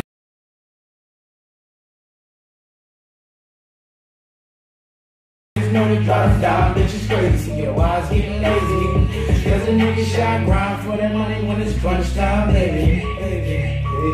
Lisa saying we get your approval on them joints. Yes, indeed. You like that? Lord. Hold on. We've been doing good all this time. Now it wants to crash. Right while it's playing? Oh, it's playing. It's still playing. What happens is when I switch it from the Winamp the Winamp program to play on the radio to be able to talk on the microphones, it always crashes. But it did really good today. We back. Back like you never left. Right. Y'all know how I told you sometimes we have technical difficulties. All 3 of them songs, like I said, I sat here and listened to all 3 of them, and what I've been like, I guess what it is like, because I the age, like I'm seeing like the little alphabet kids. I call them alphabet kids because it's like everybody has to have that the little alphabets in front of their numbers. Yeah, it's a thing now. I think that's it game. I don't give it. I don't like that. That's just ridiculous to me. It's too confusing for one. But you know what I mean? Like hearing their music is like they're trying to almost emulate what's on the radio already or whoever they're listening to. Yeah. With this, I hear more of an influence from you as far as the content, the flow, and everything else. I'm sure that when they do their own projects, there's going to be more different. But yeah, they do it. Did they get my stamp of approval? Well, of course. I already knew, like I said, when you were doing Blaze the Stage, I already knew that the people that were going to be on that stage, I was not going to be disappointed ever. ever. So I already knew when you bring, you know, like I said, I already know Lyrikz. I already know what he can do. I already know. But this young lady, I already knew, I had an idea, because if you co-signing her and you bringing her through, I already knew what her capabilities. I just needed to hear them for myself. You know, even though she didn't like, you know, you don't like bugging, your verse on that, like, yeah. Thank you. You know what I mean. So that's my whole thing with all three of those songs. It was already gonna be well put together, because you're not gonna let garbage come through. Absolutely. You know what I mean. But it also comes to the point of each individual being able to, you know, write the verse, flow with the verse. You know, everything. Get it. Everything right there. Because to be honest, stuff like that, you can be taught, but it's more organic. Yeah, and that's the one thing that I credit my team. Right. My artists, they write. Right. We don't do no fishing for lines. We don't do no dragging nobody's lines. Everybody sit down and write. Everybody has to contribute. It's all hands in. Right. Nobody can just sit on the track and be like, yeah, write this verse for me, bro. So when you did this music, were you all like, we all sat down together? Yeah. See, and in this day and age, sometimes it's really hard for, you know, artists to be able to do that kind of collab, because people are different places. You got your own lives to go, you know, and everything going on. But I think, because I got to see my ex and my brother sit down in the basement and smoke me to death. Because, you know, I don't smoke. So they smoking the whole time and listening to a beat play over and over and over while they sat there and came up with what they, you know, okay, well, what you know, what we going to take this, you know, what we going to name this song? What's the concept of this song? And then them writing their individual, you know, verses. And then one spit his verse, and then he spit his verse, and then they kind of go back and tweak everything. Because I think that's better.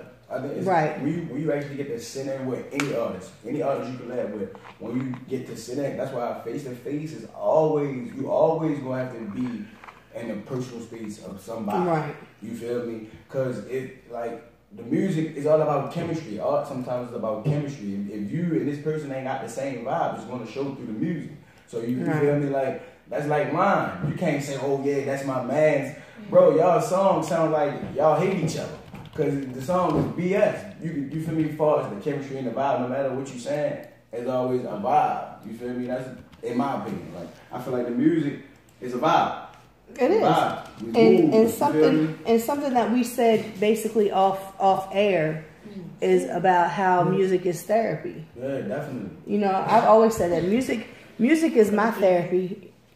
Music is my therapy, because when I hear it, like, you can tell my mood. Like, I've been going through some stuff in my personal life. I don't want to hear no sad love songs, because I'm dealing with something that, you know, I'm gonna be sitting there crying my eyes out listening to this. So what did I do? I turned on 98 Rock, and I started listening to my rock music, because I love all genres. I love all genres. Like, it used to be like when I was in a bad mood, when I just wanted to punch somebody in the throat, listen to Metallica, and it just kind of let me release that. You know what I mean? It kind of let me release that. But so music for an artist, you're being able to write down how you want to punch somebody in the fucking throat, you want to beat them up, you want to do this, without actually going and doing it and losing your freedom. You know what I mean? We're just gonna write out all of Lisa's thoughts and make them rhyme, and we just gonna be like, yo, this is how she feel. Let's just write it down. Let's put it in. I mean, I have written stuff, and I've had people go, Lisa, I can make that into a song. I was like, really? Yeah, probably so. Really? I used to write poetry years ago. That's where it starts from. Right, and so, like, you know, me and Lyrikz was talking about how, you know, just writing about his you know, what he's going through or whatever is therapy, you know, and like I said, and in you know, in reverse, kind of, it's therapy for the listener. Yeah, vice versa. And if, like I said, like Gates, I can, like, there's songs that Gates I can really relate to. One of my favorite songs is Told Me. And every time I post the damn hook to this song, people think I'm getting ready to commit suicide. But I can relate to the pain that he's talking about in this hook. Life story for life story. Right. I might not be able to relate to drinking lean because I don't drink lean, but I can relate to like the relationship stuff, and I can relate to different things in there. If you can relate to your audience, you're going to gain more. There has to be a connection, and that's right. What I feel like the game is missing a lot of realism. Like if that's a word or not. Or well, I mean, like I said, you know what I mean? along with the whatchamacallit, the rapping over your tracks. At some point in time, it became okay to be not who you are. And like I said, I hate to say it, Rick Ross was like one of the main ones because he was not Rick Ross. Nah, Rick Ross was locked up. Yeah, freeway, the real freeway. Right. He out now. He's suing. That's why, but and the people don't know, that's why he don't call himself Rick Ross anymore. Right. The people still call Rose Rick Ross. Now he changed it to Ricky Rose. Right. You know, on the slick tip. But it became like, you know, like, I don't know if you all seen The Game come at the little Skittles boy. I call him Skittles boy because he looked like a bag full of Skittles. Yeah, 6ix9ine. Yeah, Tekashi 6ix9ine. He goes on. But that's another case in point. It's a gimmick. Shit is a gimmick. Right. That's for attention. Right. That's when he got his ass whipped at LAX. They said that that was all like a setup for the cameras because the way that everybody was throwing punches, they looked like they was little girls. No, I said the video was like one of them really got stolen. Somebody really got stolen. Or maybe somebody was playing too rough. Too rough, right? Man, you wasn't supposed to do that. We talked about this. Right. Before, bro. You safe word was not, yo. But not. Game came out and started talking about his false flagging or whatever. 1 minute he was a Crip, now he's a Blood. That he. People gonna pull your card. Whether it was a color or not, you got real people really dying and repping these colors. Right, and that's what he was saying. You know, like I have an issue with that because I know I had a friend me and him were friends for 5 years. Me, him, and my husband were friends. He lives in Arizona, but we met through the Yahoo chat rooms back in the day, and him and I are still friends to this day. Mm-hmm. And for 5 years. I didn't pick up on it because he didn't talk about it. He was like, so I'm telling her about what I was dealing with up on Poplar Grove, and all of a sudden now everybody's Crips. I was like, yo, they got a handshake that lasts like 5 fucking minutes. Like, what the hell? Like, but in the streets, that area up there really known for that. Like, it wasn't at the time though. It wasn't at the time. I was living. Yes, I was there when all that decided to all of a sudden become that. I was there. A lot of changes that's been made. That's what I'm saying. Like this, I ain't even going. I was there in 2003, and there was no Crips up there. Yeah, no, it wasn't. Yeah, it wasn't. It was no Crips there. Shit happens. Right, but my thing is, I'm talking to my friend about it. He was like, "Lisa, you know I'm Blood, right?" I was like, "No." He said, "What you do? Think my favorite color was red?" I was like, I didn't pay no attention to it because he never brought that up to me. Yeah. So I know people who have been like, he was been in the life since he was little. He just grew up in it. So when you have somebody like this dude and there's pictures of him with a blue, you know, the bandana bed cover blue, and so we're not supposed to like. Nobody's supposed to like pull your card on certain things because he's a kid. Oh, definitely. Yeah. Hey, you're not a kid. You're a man. When you stand up and claim something as a man, you gotta stand on that. So, you know. So I think the whole it's just entertainment thing kind of crossed over when. Remember when the crazy white people were. I call them crazy white people. This rap music, we need to censor it but this rap music was a way for those individuals to talk about their lives and what they were dealing with, what they were living with, because I had no idea what was going over in Compton. Right. I live on the Eastern Shore of Maryland with cornfields and shit. Right. But when NWA told me what was going on, I knew because they were telling me what was going on. Yeah. These people that wanted to contain it for being that real, all of a sudden now, years later, it's just entertainment. It's just entertainment. They tried to prosecute Pac because of his lyrics. They did the same thing with Young Moose here in Baltimore. You know what I mean? So, but see, it's just entertainment thing. Somebody somewhere is going to be like, it's not entertainment. It's my real life. You know what? The thing about that, and I try not to speak on it because, you know, I got bros that's banging. A lot of people that I'm around. Mm-hmm. You know, we got me too. We got family. So that's you know good. God did that for a reason. That's things we don't speak on. Like in the game, we got so many people in our network. Mm-hmm. That are, you know, either banging blood. But that's what they're actually doing. Yeah. And they're not getting on a record or getting on TV or getting on in social media pretending to be something that they're not. That's my point. Now, the reason why I think I made it how I got to entertainment though, like because I realized like people use those ties as well. Yeah, because you know, you don't always gotta go to jail to be a gang member, and that's where a lot of people like the younger generation don't know. Like, who banning you out? Who banning you out? You can't have a record and bail somebody out in some state. You can't. So that other member who banning you out gotta have a clean record. Yeah. So he gotta have resources to this, resources to that. Mm-hmm.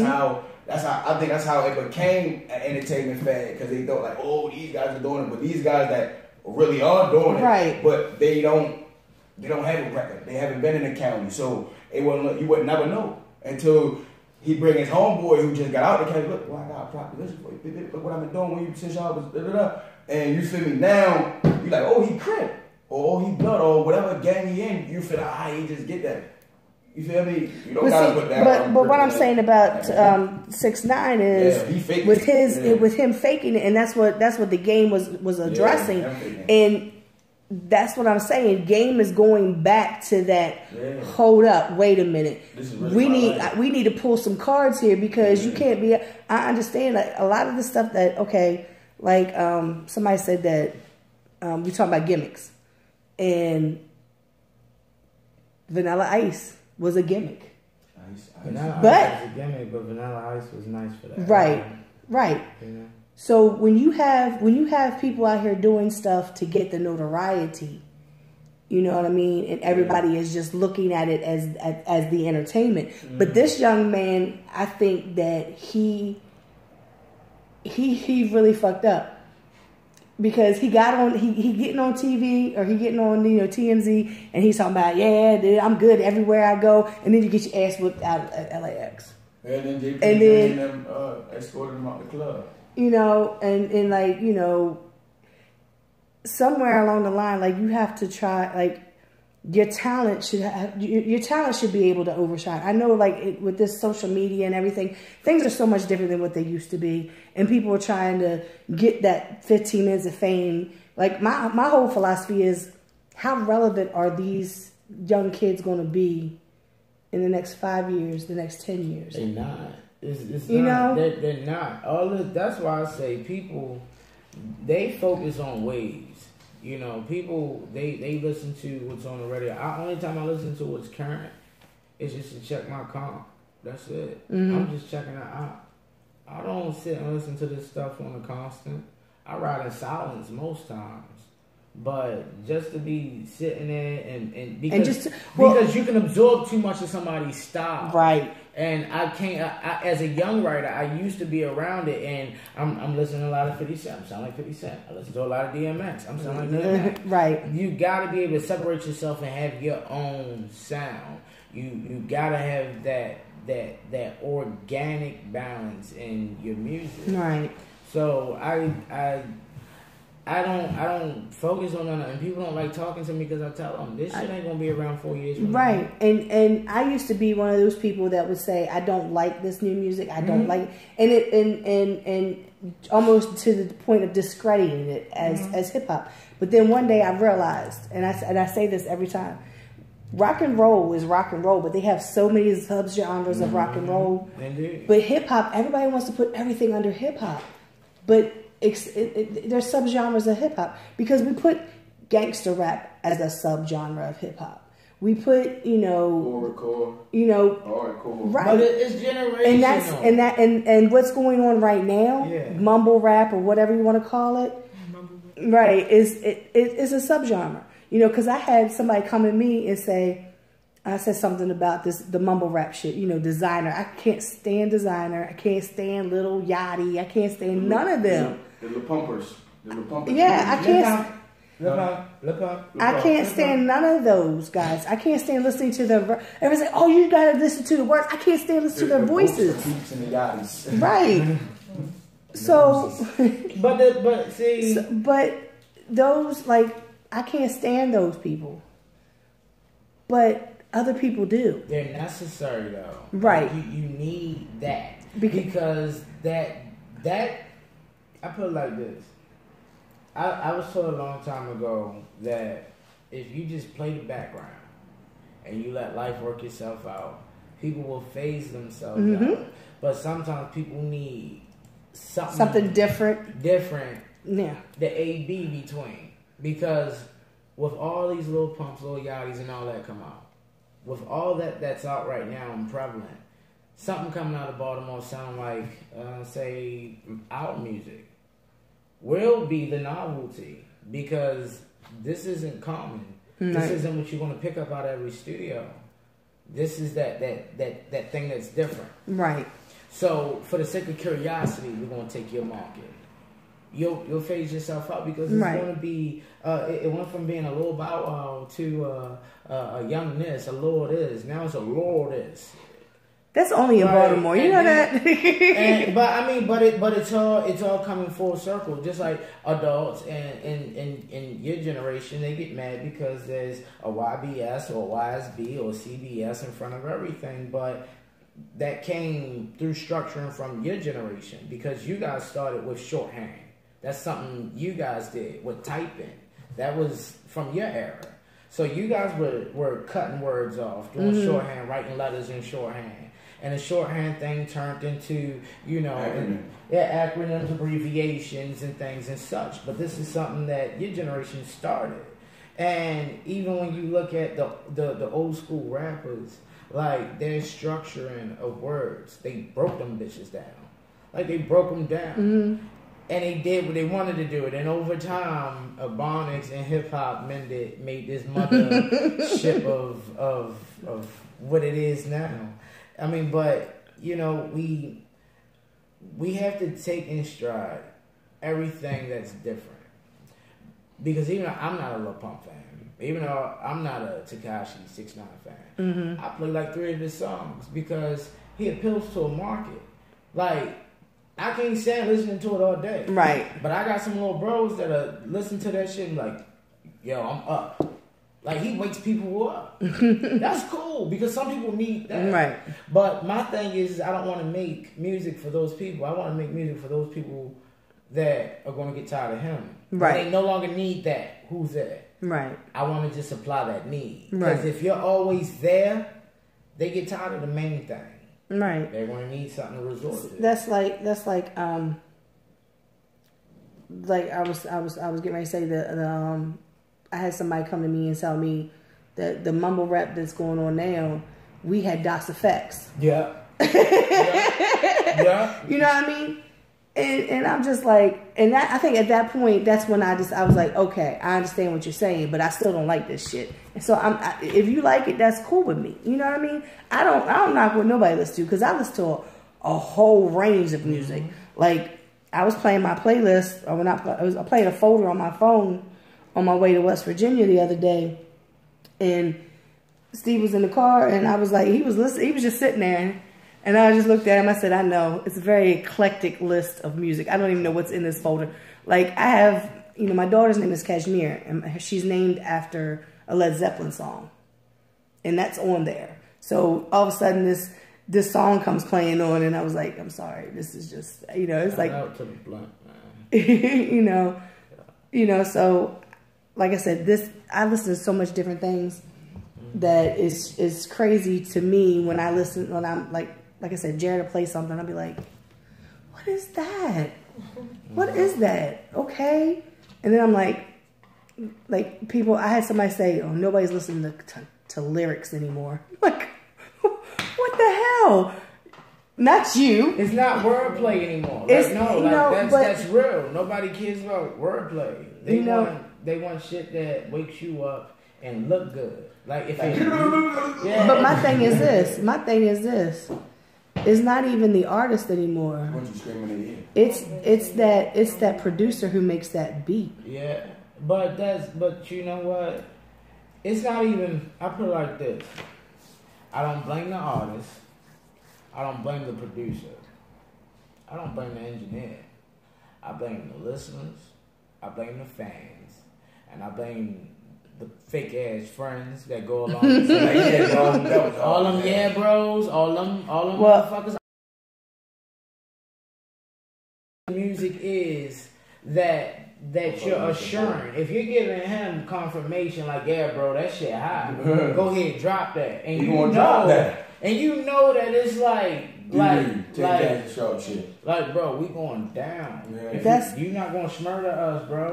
Like, nah. But because it's cool and everybody want to be gang, you see a lot of dumb shit. You see little kids with the pistols out and all that in the videos, and you know, it's cool. It's cool. But I tell you this. The fucked up part is you ask anybody from this generation nowadays that's listening to the NBA Young Boys, you ask them who are their top 5. See how diverse it is. Mm-hmm. They all sound the same. It's no big difference. There won't be no difference. It's like, it's not like somebody gonna throw chemistry in the mix. Like, that won't happen. But the thing is the NBA Young Boys and the OMBPZs and things like that, like, they're opening doors up for that Southern rap.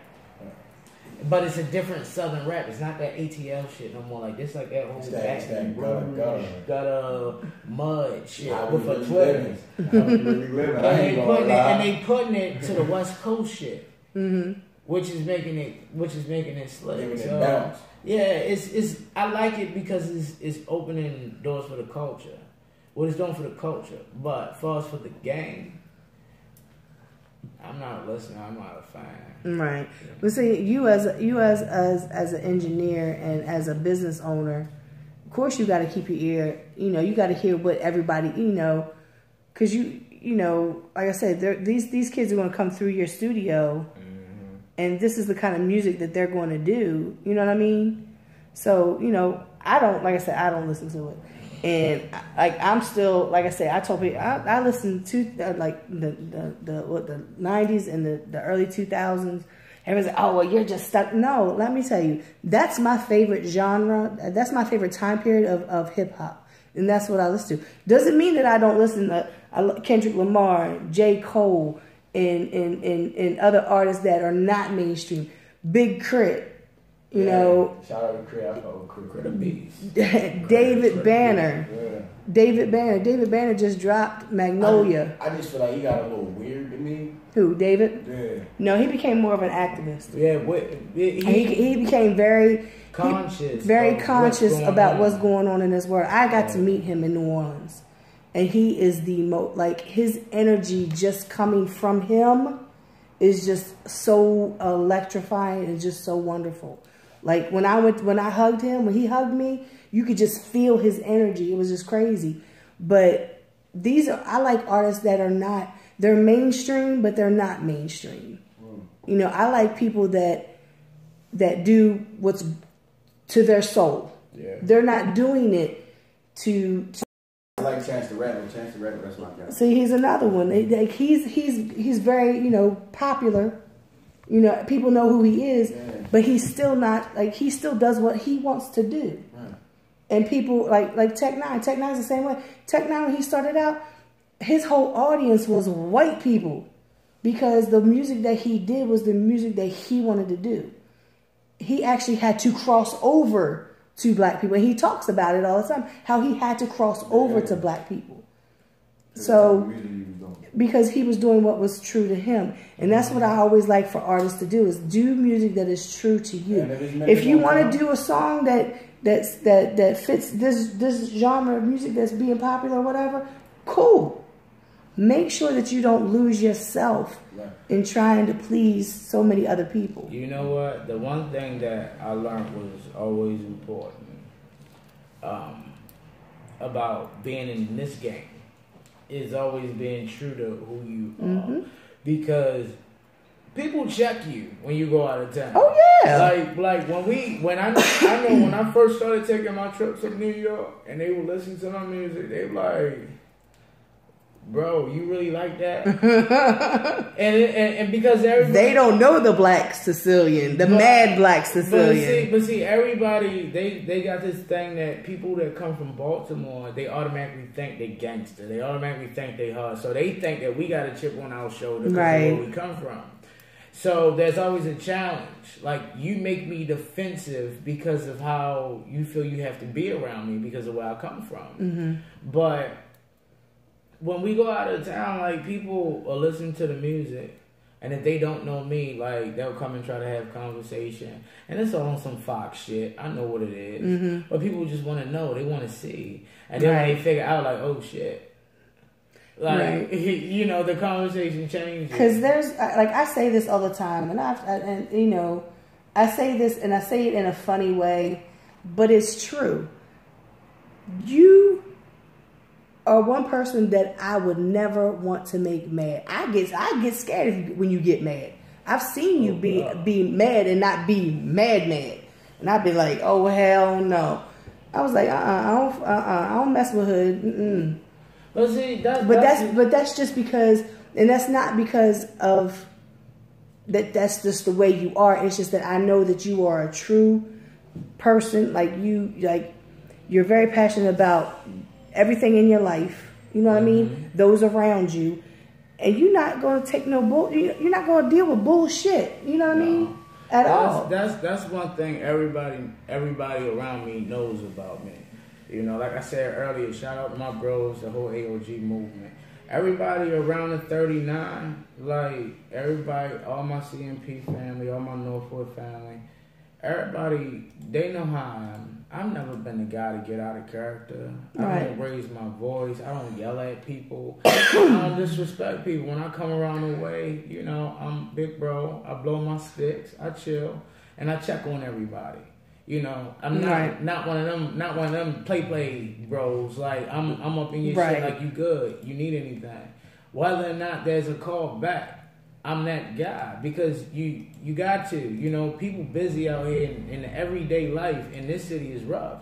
Like, you can't just come out your door thinking you got a guaranteed shot coming back in the house. Because anything can happen. Yeah. Especially in the city we live in. Hell yeah. East, west, north, south. And the shit that's going on, like, you know, you try to stay out the way and you try to stay out the mix, but at the end of the day, you know, it's not about just you. This shit about survival and also building your network and taking care of your family. Right. You know, so that's the point.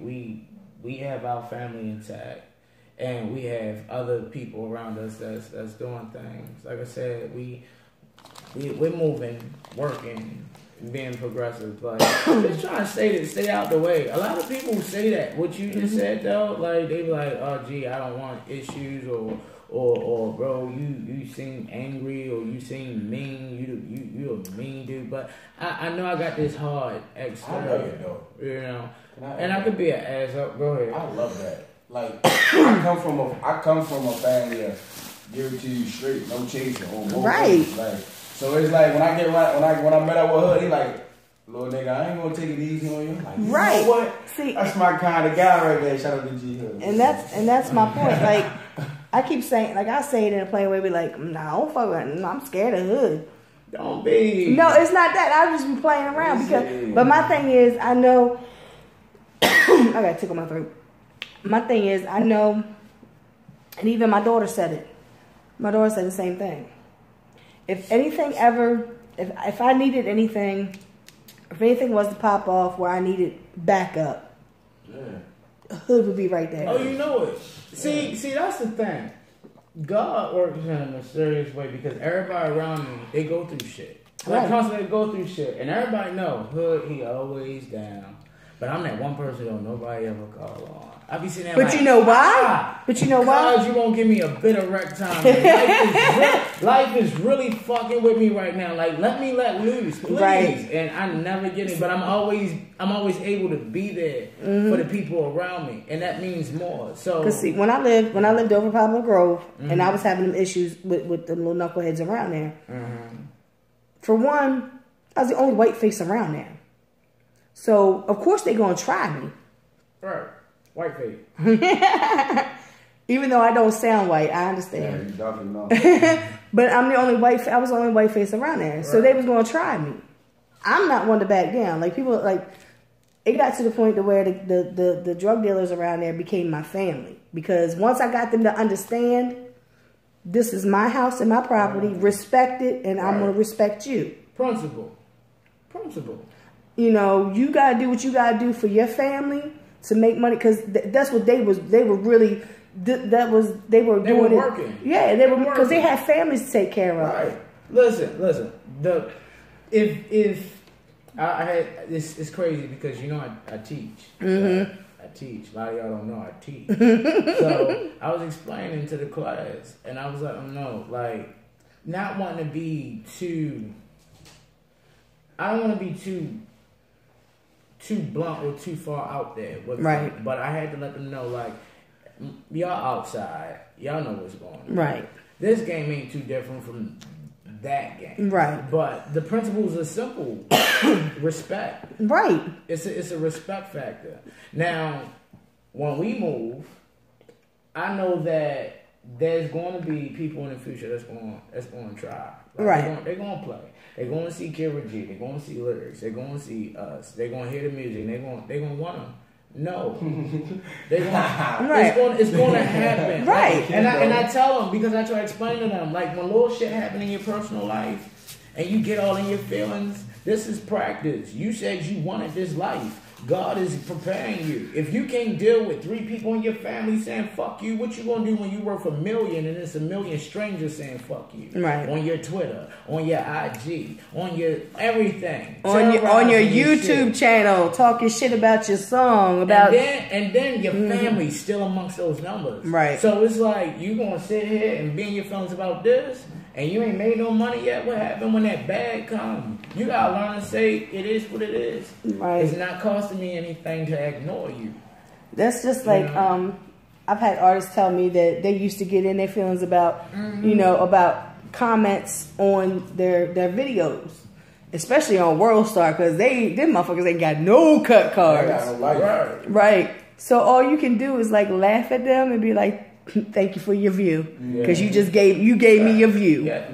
Thank you for you talking about this is gonna make somebody else go and watch my video again or listen to my song. So thank you very much. And it's hard because like me personally, I don't like people talking about me as not being a good person. I get defensive. You know, I can't. I for me that's hard. So there's no way I could be an artist. Because I was already on people. I was already on World Stars. People was talking about me on World Star because I was in a video. Somebody's like, "Oh, she got her mother in the video." I'm not her damn mother. Speaking of the video, I'm live, bro. Letting y'all bros know I'm live. Hey, we in the building. Look, we here. We here. Hard Body Radio. All right, I gotta keep plugging it in. But this is In the Spotlight. In the Spotlight Radio with Baltimore Paparazzi, Lisa Stan. She got the family in the building. Felony Records in the building. After now, we woke, right? We here, right? We woke, right? We here, right? Kira G here, right? Yo.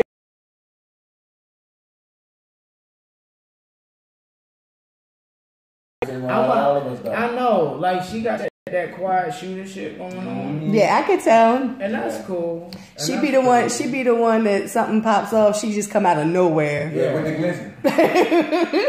She be like, she be the one. All of a sudden you something be. Yeah, I'm not saying that anything will be popping off or anything, but I'm just saying hypothetically, if there was something, she just come out of nowhere with the right bow. You know, I'm just saying, she just that type, that demeanor. You know what? I always wanted my public image for the people around me to be like. Oh, me, I'm a nerd. I don't do nothing. Yeah, I ain't in no type of streets or nothing. I'm cool. You heard me? I mean, you know, cool, man. All I do is, you know, keep my head low. Yeah. I'm looking for the lightning. Yeah, right. Hey, I ain't speaking. And some things I know not to speak about. You feel me? How much time we got? I mean, I gotta, it's like not at 8:36. All right, yeah, we get ready to wrap up. We get ready to wrap up then because we still gotta hit up. Yeah, I gotta go get my daughter from work. But, I mean, like I said, as far as what we all got going on, she's working on her EP. He's working on his solo project as well, From the Block to the Stage. Yeah, do you have any project? You've done any project? You got projects out? Lyrikz, that's it. That's the only thing you got out? Because I think I downloaded that. Finished that's when he had got with me. I think I downloaded that. Yeah, I gotta go and look. I gotta go look. I could have swore I downloaded that because I remember sharing it. Man. I remember sharing it when you had it. I dropped it. I dropped that Friday on my birthday. I got hit. The next week, the following week, after I dropped the mixtape, that's why I was out. Because everybody was like, oh, you in the hospital with your face open, check out your mixtape. I said, yo, my birthday, I just turned 18, 19. Like, that Friday, I had dropped the tape on that Friday, like a birthday present to myself. So I say, fuck y'all, man, I ain't died. Go check out that mixtape. I want to shout out the 78 people that liked my pictures on Facebook. I took some pictures today because, you know, I colored my hair and I had my face done. I did my face and all. So them 78 people on my friends list, like. I gotta go like a Speaking of 78. Wow. Speaking of 78. No, because I find it funny. Numbers. Yo, shout out to the 24. And if you know what I'm talking about, you understand. Shout out to the 24. And then shout out to the 100 plus. Okay, that's how. No. They IG numbers. So shout out to the 24, and then shout out to the 100 plus. Because I noticed there's certain shit I post. When it's a video, it's 100 plus. When it's a picture, it's 24 damn people. So shout out to my 24, and then shout out to my 100 plus. I be seeing how IG work. Like I be noticing the fuckery, and then there'd be people that'll pop in, and be like, oh shit, let me see what he doing. Oh yeah, not interested. Let me leave. Yeah. So shout out to my watchers. Shout out to my foxes. Shout out to my lurkers, my stalkers, my I ain't no stalkers. Man, and shout out to everybody that just drop that, dude. Man, hey, shout out to everybody that just support what we do genuinely because I mean we all in this together and we appreciate the support. You know, we all love it. We all love it. We here. If I go through this list just so I can go ahead. So, little bro, little nigga, AOG, Ryan's in the building. He always hold us down. Keep it head tight. Keep that the reason why I get all my little bitties, because he be bipping me up. That's the reason why I get all my little chickens. Yeah. We also got my boy A in the building. Hey, what's up, babe? What's up, babe? They already know. I don't know. I know y'all look at us like we really loud though. Like they outside just walking around crazy. You got the Good Morning America one down here in St. Paul, man. We live and local, you know. This is one thing I love about this city, Lisa. When you so comfortable with the people around you that you can continue to be who you are in front of camera. You know what I mean? Like when we come through, Lisa, no, it's standard procedure. Certain things we gonna do. Certain things we gonna talk about. We ain't got no. These kind of questions and this, that, and the third. It's hard body radio. I'm like, look, there's certain things that I don't. Sat there with real street dudes. Right. Yeah, I don't want to deal with controversy. I don't want to deal with I already had a situation at the other building when I did an interview with somebody.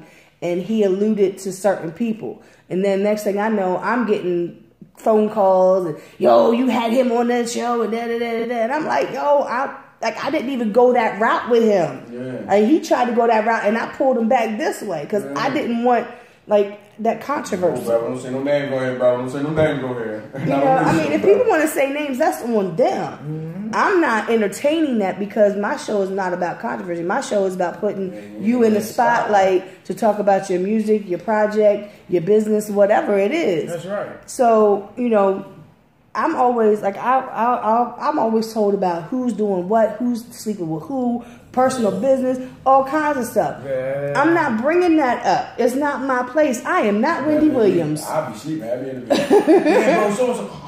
Bro, I don't want to hear that, bro. Right. So that's why, like, I keep everything 100. I'm not going to go that route. Now, I had an artist in here last week, and he's no longer with the label that he was with. And I told him, I said, I don't know if you want to talk about that or not.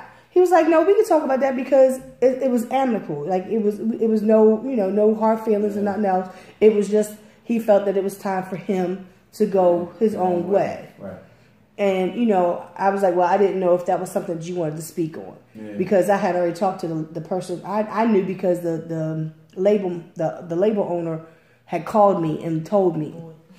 You know what I mean? So people always privy me to information. Right. Some things I should not know.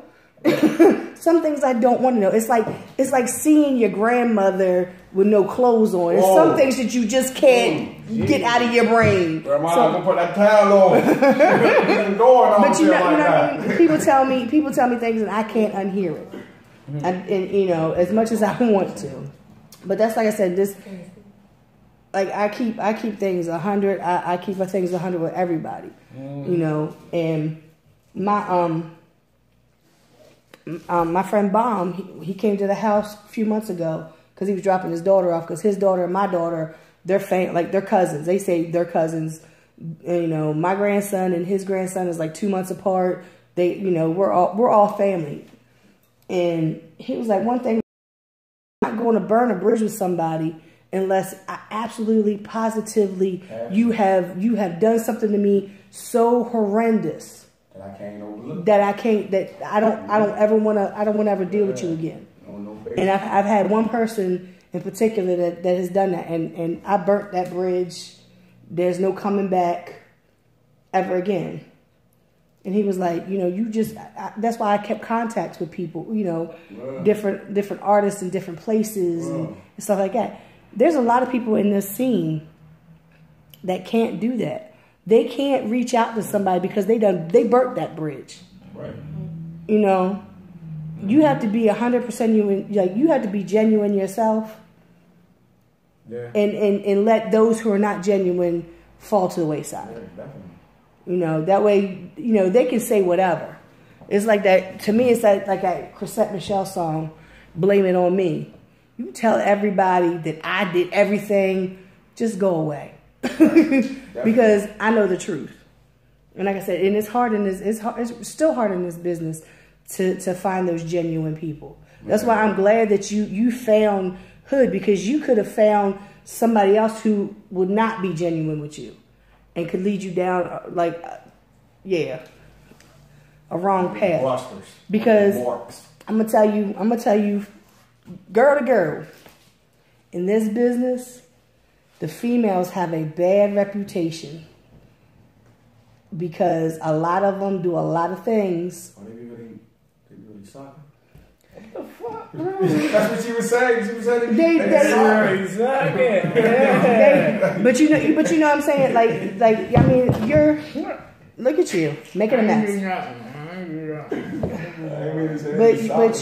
But because of your age and because you have him kind of mentoring you, I'm not even worried about any of that because your image is going to stay intact.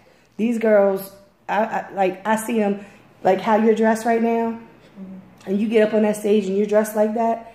The next time that they get on stage, like they dress like that, the next time they get on stage, they got on heels, they got on little tiny skirts, they got cleavage all out because they think that's how they're going to get fans.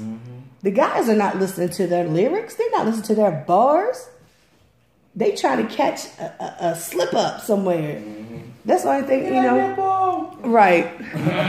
So, That's why, like, that's what I worry about when it comes to female artists, because a lot of these female artists I know, personally, and You want to put in contact with a company?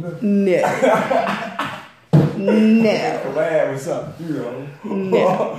I go to the studio. And that's why I said, like, I'm glad that you teamed up with him, because it's your whole experience with this music is going to be easy for things to go wrong. Because somebody else would like tell her, oh, you dress too boyishly, or you dress too, you need to dress, you need to try to show some skin. And that's not what she's about. When you listen to her music, that's not where her music is. She's not talking about, sexual stuff or nothing like that. So why does she have to dress like that? It shouldn't matter. And in my point, it shouldn't matter what. Wait, what you talking about? It shouldn't matter what you talking about. It shouldn't matter what you look like. It shouldn't matter what you look like. But in this day and age, like, that's exactly the females. I mean, look at Nicki Minaj. Nicki Minaj came here and performed at Taste International out in Curtis Bay. Had no ass. Could rap her ass off, but she was wearing a bustier. She had no ass. She had no ass. There's footage. She had no ass. Yo, y'all treat Nicki bad though. Like, I don't. I never really liked her. Cardi came out like y'all been like toss Nicki. No, I never really liked Nicki Minaj. I liked her better in the beginning than I do in recent years. Cardi B, really don't like Cardi B. Yeah. She's not. I always liked Kim. I liked Foxy back in the day. You know what I mean? But Nicki, Nicki turned into the female version of Lil Wayne. She felt like she could say whatever the hell she wanted to say and everybody's going to love it. Because that's what Wayne did. Wayne said, fuck it. I'm going to say some crazy off the wall shit. That's maybe don't listen to Wayne sometimes. I can tell when you're not trying. Like, I can tell. His verse on the song on the Suicide Squad soundtrack. Ooh. Yo. I was like, thank you, Wayne. Yeah. Thank you, Wayne. Thank you, Wayne. That whole soundtrack was hard, though. Yes, it was. It was, man. When they be turning, they probably do that. Like, listen, nigga, you want to bring it this time. All that you want to do. His issues that were going on at the time. Like, he had to sit down for a lot of shit. Like, that was big money involved.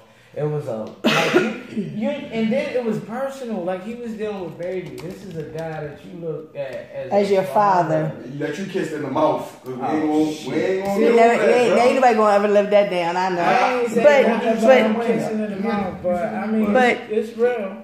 Like Wayne wrote. Oh God, I was getting ready to say, like he was like ride or die with baby. When it came to everybody else in the crew, whatever, BG's issues with baby and Turk's issues with baby, Juvie's, it was still Wayne by his side. Yeah. So then when all this shit happened, and Wayne was like, hold up, wait a minute, I was the one that was here with you. Yeah. When he did that song, I miss my dogs. That's when he was talking about how they all left him. That Cash Money. But they did a movie. They did a movie before Cash Money, and Baby's the executive producer. I followed Turk and BG online. Turk and BG, they Free cool. BG, ain't BG still out there? Yeah. Free BG, man. All you gotta do is go to my page on Friday. Well, I didn't post it. Love that. I didn't post it yesterday. Usually I post it because it's free BG Fridays. Yeah, and BG, his man. his address and everything is always in the is always in the thing. Yeah, you can actually write it. You can actually write him. Yeah, definitely. Big Steve. BG's mother follows Big Steve. She's always commenting on his lives and everything. Like she, I think when BG gets out, like she's trying to. Like for me to be young, like BG got some like I be around a lot of OGs that came up listening to BG. So BG really, man, free that guy. Man. Yeah. So I think like I said, like Wayne, but I think like I said, I think Nicki has gotten to that point to where she's up on this, and one thing that I really hate, and I hate it in the local scene as well. They always try to get just one one female who's a top female, that number one female, but like they always try to pit the females against each other, and the industry does the same thing. But I don't even think that it's just the industry, because honestly, some of that shit just happened by itself. If you look at like, all right, cool, you know somebody got stand up, somebody got poke their chest out. So if you look at when Remy came back home, she had to find her opponent.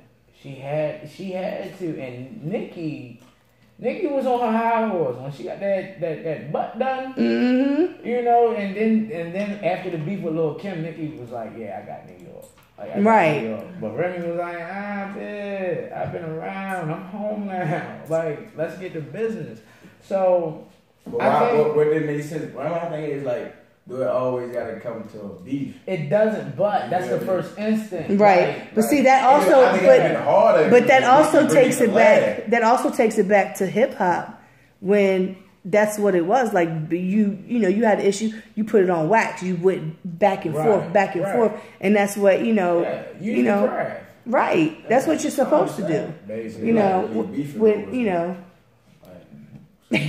And then it's like you start to wonder about the integrity of the actual beef. I can't rap beef. Like me personally, we can't do rap beef. Like I feel like we can't. Because you gotta we really beefing. When we really beefing is that thinking right there that got my car shot. No, but I'm saying like, it's like that. We had nothing to do with that. But it's but you know what I'm thinking. But you know what I'm saying, that like, that's why, like, if you send a shot at me and you hit me like, boy, let's just do this for the public, we could do that. But if you really, oh boy, I'm gonna kill you, I'm not gonna make no diss tracks. I don't like subliminal diss tracks. Yeah. If you talk about somebody, say it then. Listen, when you say my name, we definitely into it, because once you say my name and they get out there, I ain't even gotta sing it, bro. Yo, you say your name, bro. Like, yeah, you feel me? So it's like I can't be a part of like the rap beat. But see, you're that type of person that can't be in rap battles either. You can't. Rap.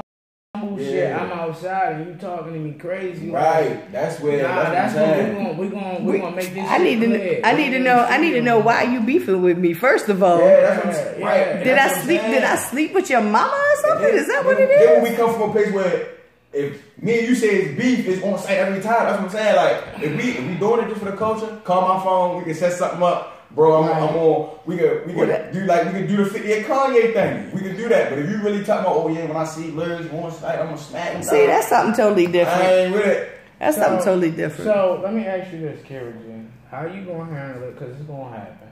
How you gonna handle it when a female artist come for your head? Ooh. What you gonna do? You better take her head off. I mean, talk up loud, because I want to hear what you got to say. Don't nobody want to know me. Just ball for ball. Want to know what's up. You know what? To be honest, I think she'd have more of a male coming at her than a female, because you're like just listening to what I heard tonight. You know what I mean? You on that level of another male, of a male than you are like a female. You know what I mean? And to me, like, I think some pussy ass will come at you first. I don't think it'll be a female. I think it would be a male. Felony, we don't play that. But you know what I mean? Like, you know what I mean? Ain't no disrespect in the field. And then on top of anything, like, we prepared for the dumb shit. She the first lady. Right. We ain't playing. So it better be another female. I think just her demeanor, like tonight, and meeting her when we did the impromptu photo shoot. How y'all come to my house and I'm sick and tell me to pull out the camera? We got it done over here. But just like her demeanor to me, I think if female or male came at her sideways, I think she would just kind of laugh at first, and then it'd be like, "Wait a minute, hold up, you serious? You real? For real?" First question. And just take up. Who the fuck are you? Like, who are you? Right. That'd be like. I think that'd be like. No reason. I mean, you might have to be coming at me. Listen, he might not like People will find the petty. Yeah. That's one thing I have learned about this shit, even being a local independent artist.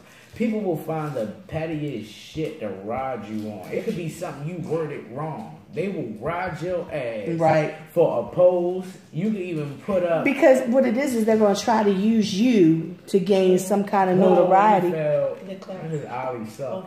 To try and I'm waiting for him to get smacked, to fall down or something. But but I think that if they did come at you, because you said that they really don't have no reason to come at you. But I think what it is if they did try to come at you, it would be to try and build themselves something. Because, like you said, like you ain't got no reason to be coming at me. But that would be the only reason would be for them to try to get some kind of buzz off of you. Yeah. You know what I mean? But all that's going to do is not only that, you get more famous. It's going to boost you. Especially if you don't respond to the dumb shit. I was just saying, I don't put that around. And when you say their names back, they want clout. Yeah. Right. Because then people go back and follow them, but also you the person they beefing That's with. why I don't do all that internet beefing. No Yeah, so we can't really. I can't. One thing that I had spoke to guy D Money Chases. I had let him know about this business because a lot of young people, they outside and they believe that they can still handle things in the manner they handle it on the street. And I also showed them like in ways you got to be diplomatic, Right. and you got to establish like relationships with people because you never know what predicament you're going to be in. Now, with all the negativity that could possibly surround them in their careers, like these are things that I tell them on your everyday life. Hey, how you doing? We got fans. We got fans outside, y'all. I speak to everybody, but on the everyday life tip, you watching too? What's up, bro?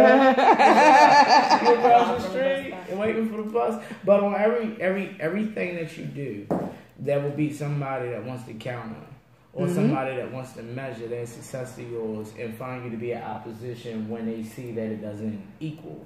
So what my thing with them is always understand your position. And I tell them to follow my lead.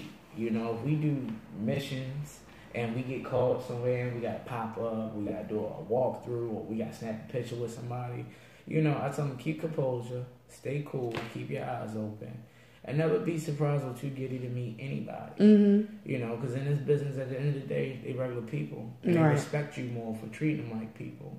So, along the way, they get schooled. But I'm just letting them know, like, you could say one thing to somebody in this game out your feelings, and it will blackball you. Like, I've seen doors get shut on people. And because I was ignorant, not saying ignorant to, as in my actions, but I wasn't knowledgeable of proper business etiquette and how to approach people or how to speak to people. So I had to educate and enrich myself because the average person in the studio ain't going to sit you down, teach you about press kits. They ain't going to tell you what they doing on the board. They're not going to teach you how to work the board. Like when they're in the studio, I tell them, look, here's play, here's record, here's what this button do. Sit down, press this, press that. Work together on it. If I go in the booth, I should not have to come back out to record myself. Right. These are things you should know how to do because I want you to be prepared just in case if I'm not here. Right. So just being responsible to the knowledge that you have and knowing the appropriate times to disperse it and who to place upon it and whether or not they're going to be receiving of it. And God has truly blessed us with many opportunities. Right. And even after here, they got another walkthrough they gotta go do, and they're busy. Right. Go ahead. Yeah, they busy. I just want to make sure that I ain't know who's still in there. But the one thing that's so exciting is like Lyrikz. He's been for the ride before. Right. He know what to expect out of me. Right. This is a learning experience for Kira. Right. And along the way, she gets to see things and learn from them. Right. Well, and also both of them are being able to make these connections because of your connections. That's right. You know what I mean? Like you taking them up to New York, you know, they're being seen by people that you already have connections with. Mm-hmm. So now they're being able to, you know, that whole knowing, you know, it's all about who you know, kind of, you know. So they're being able to make those connections. And it's not an easy ride. You know, it's not like you're giving them, you're just not handing things to them. Is that you're like, okay, well, this is what I'm going to do for you, but this is what I'm going to need you to do. Yeah. You know, Mm-hmm. I'm going to need you to do this. I'm going to need you to come correct. I'm going to need you to put in this hard work because I'm just not going to give you this connection to be able to do shows out of town already. Yeah. Hell no. You know. And get on the phone with these people and be like, hey, I want to get in this show, you know, I'm rocking with G. That's not how that works. Right. Like, what we always say, yeah, it's deeper than rap. Like, everything that we do is always deeper than rap. And we try to stay family-based because that's what this is all about. We're here today based on our family relationship with you. Right. You know, and forward moving, you know, a lot of people have been asking because they've been getting snippets online. Like her Snap blows the hell up. Right. IG blows the hell up.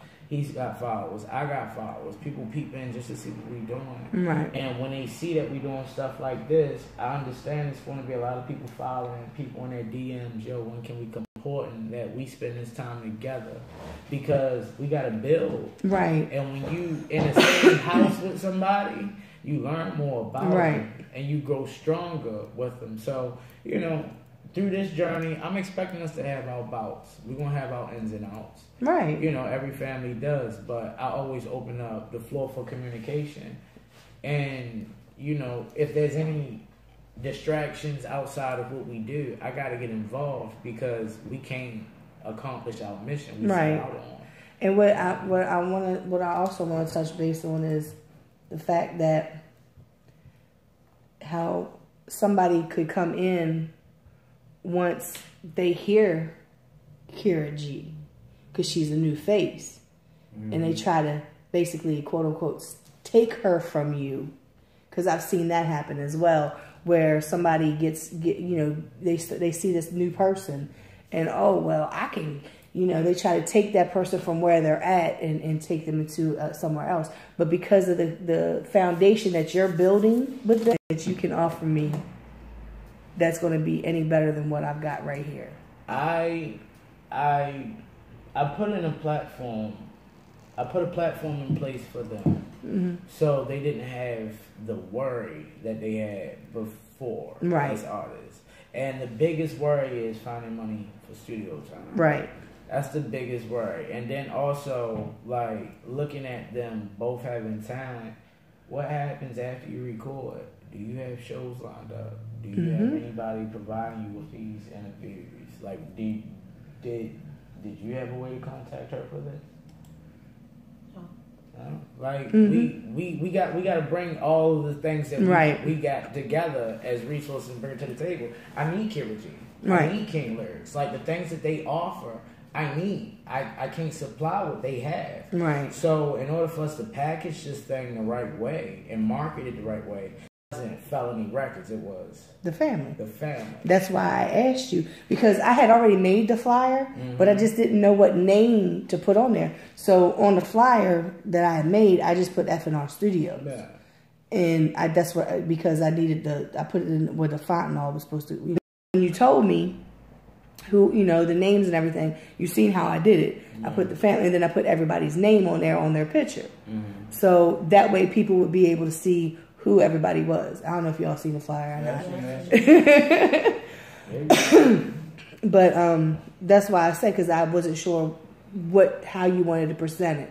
That's why I asked you. I always ask everybody. I gotta make a flyer for next Saturday. Everybody who puts out stuff on their label, I look at their tags and they always present themselves mafia, mob, gang, shit like that. Squad. And my thing is you don't know the hearts of all the people in your group.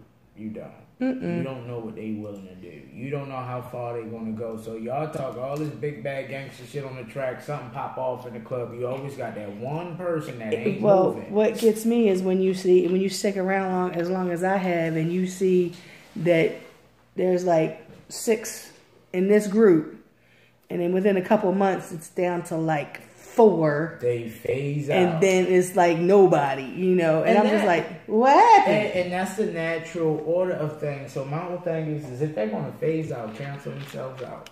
If that's going to happen, why should I worry about keeping up with them? Right. There's no point. So I say focus on what we got going on. You know, a lot of people, they like, oh man, a new song came out. You need to cover that beat. I want to hear how you going to sound on that. That's something I can't bring myself to do. Right. Because I know what I'm putting in place. I can't give you a sample of my product and I'm selling somebody else's shit. And I don't want you hearing me on somebody else's shit. Because the first thing you're going to think about is that wave. See, and that's what I was talking about as far as like industry beats. My thing's always been like with the industry beats because, man, everybody was doing that damn Panda beat. I was so sick of hearing that shit. And they did it the same way. Same way that he did it. Yeah. So, like, okay, you know Verb? Yeah. Verb put out a mixtape years ago called Beast Mode.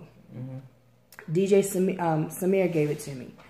That CD stayed in my car like weeks and weeks and weeks. And there was one song that was my favorite song. I absolutely loved this song.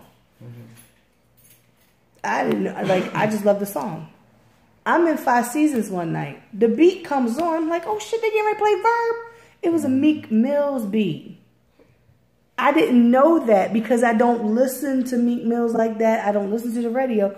But when I heard Meek Mills do it, Verb made that beat his own. Yeah. And that's what I said. If you're going to do an industry beat, you better make that beat your own. You gotta kill it, man. You know, so like I said, that, you know, I understand where you come from, where you like, get on this beat, I want you to kill it. Why? When you can get on an original beat and kill it. Yeah, or my thing is there's so many producers that are on YouTube right now. Right. That you have so many options to choose from. Find a beat from one of these producers. If you like it, you lay it down. In the back. And he's not only an engineer, he's a producer too. He makes beats. Cool. And everything. I you know, that's L&R Studios, right? No. No. It's Love Studios. Love Studios. Okay. Yeah, L&R was Loyalty and Red Fox. And I don't know where Fox went. Fox they basically separated. Yeah. So Loyalty, which is 3D. Okay. So this is Love Studios. Okay. But we got 2 booths now. They made a where the photography room's supposed to be. They put a booth in there so they can record back in the back and record in the other room. But 6 makes beats, so we have an in-house producer. There's so many producers out here, and they're like I had one from Pennsylvania down here, and to look at this white boy, he's just like he looks so like a little nerd. But yeah, he made that fire. Like, yeah. That's all that matters. You know, so there's so many producers out here. And the fact that a lot of people just don't, either they don't have the money to buy or lease the beat, or they just don't want to invest in themselves. Yeah. You like, okay, this is what we're going to do. Yeah. We rocking. We rolling. Oh, excuse me. Getting it done. Right. So let everybody know where they can find you. Okay. Well, I'm mainly on IG at GHOOD410. Once again, that's GHOOD410. Kira G, you want to give me your Instagram at Kira, IAMKIRA _ Snapchat, Kira Good 88. She got all that. King Lyrikz, LYRIKZ on IG. That's it. He said, "That's it." Yeah, that's it. That's it. And I gotta get ready to power them up for the next move. So, but thank you for having us. Of course, I thank y'all for coming through. And like I said, I can't wait. You know, we've known years. Lyrikz, same thing. I've known you. So it was like a pleasure getting to know you. Like I said, you just so laid back. It almost like to a point of being innocent. You know what I mean? You still on there? Yeah, we still on camera. So, hey y'all. Hey y'all. So we want to see y'all. So she got the camera because we got to know y'all. I know. So thanks everybody for tuning in. Make sure you. Tune in next week. I forget. Do I have what's next week? Never in the spotlight. Yeah, next week is I have Pennsylvania coming down. A dude named YB, and I forget the other guy's name because he was a last minute addition. So everybody, thank you for tuning in, and tune in next week. I'll see y'all later.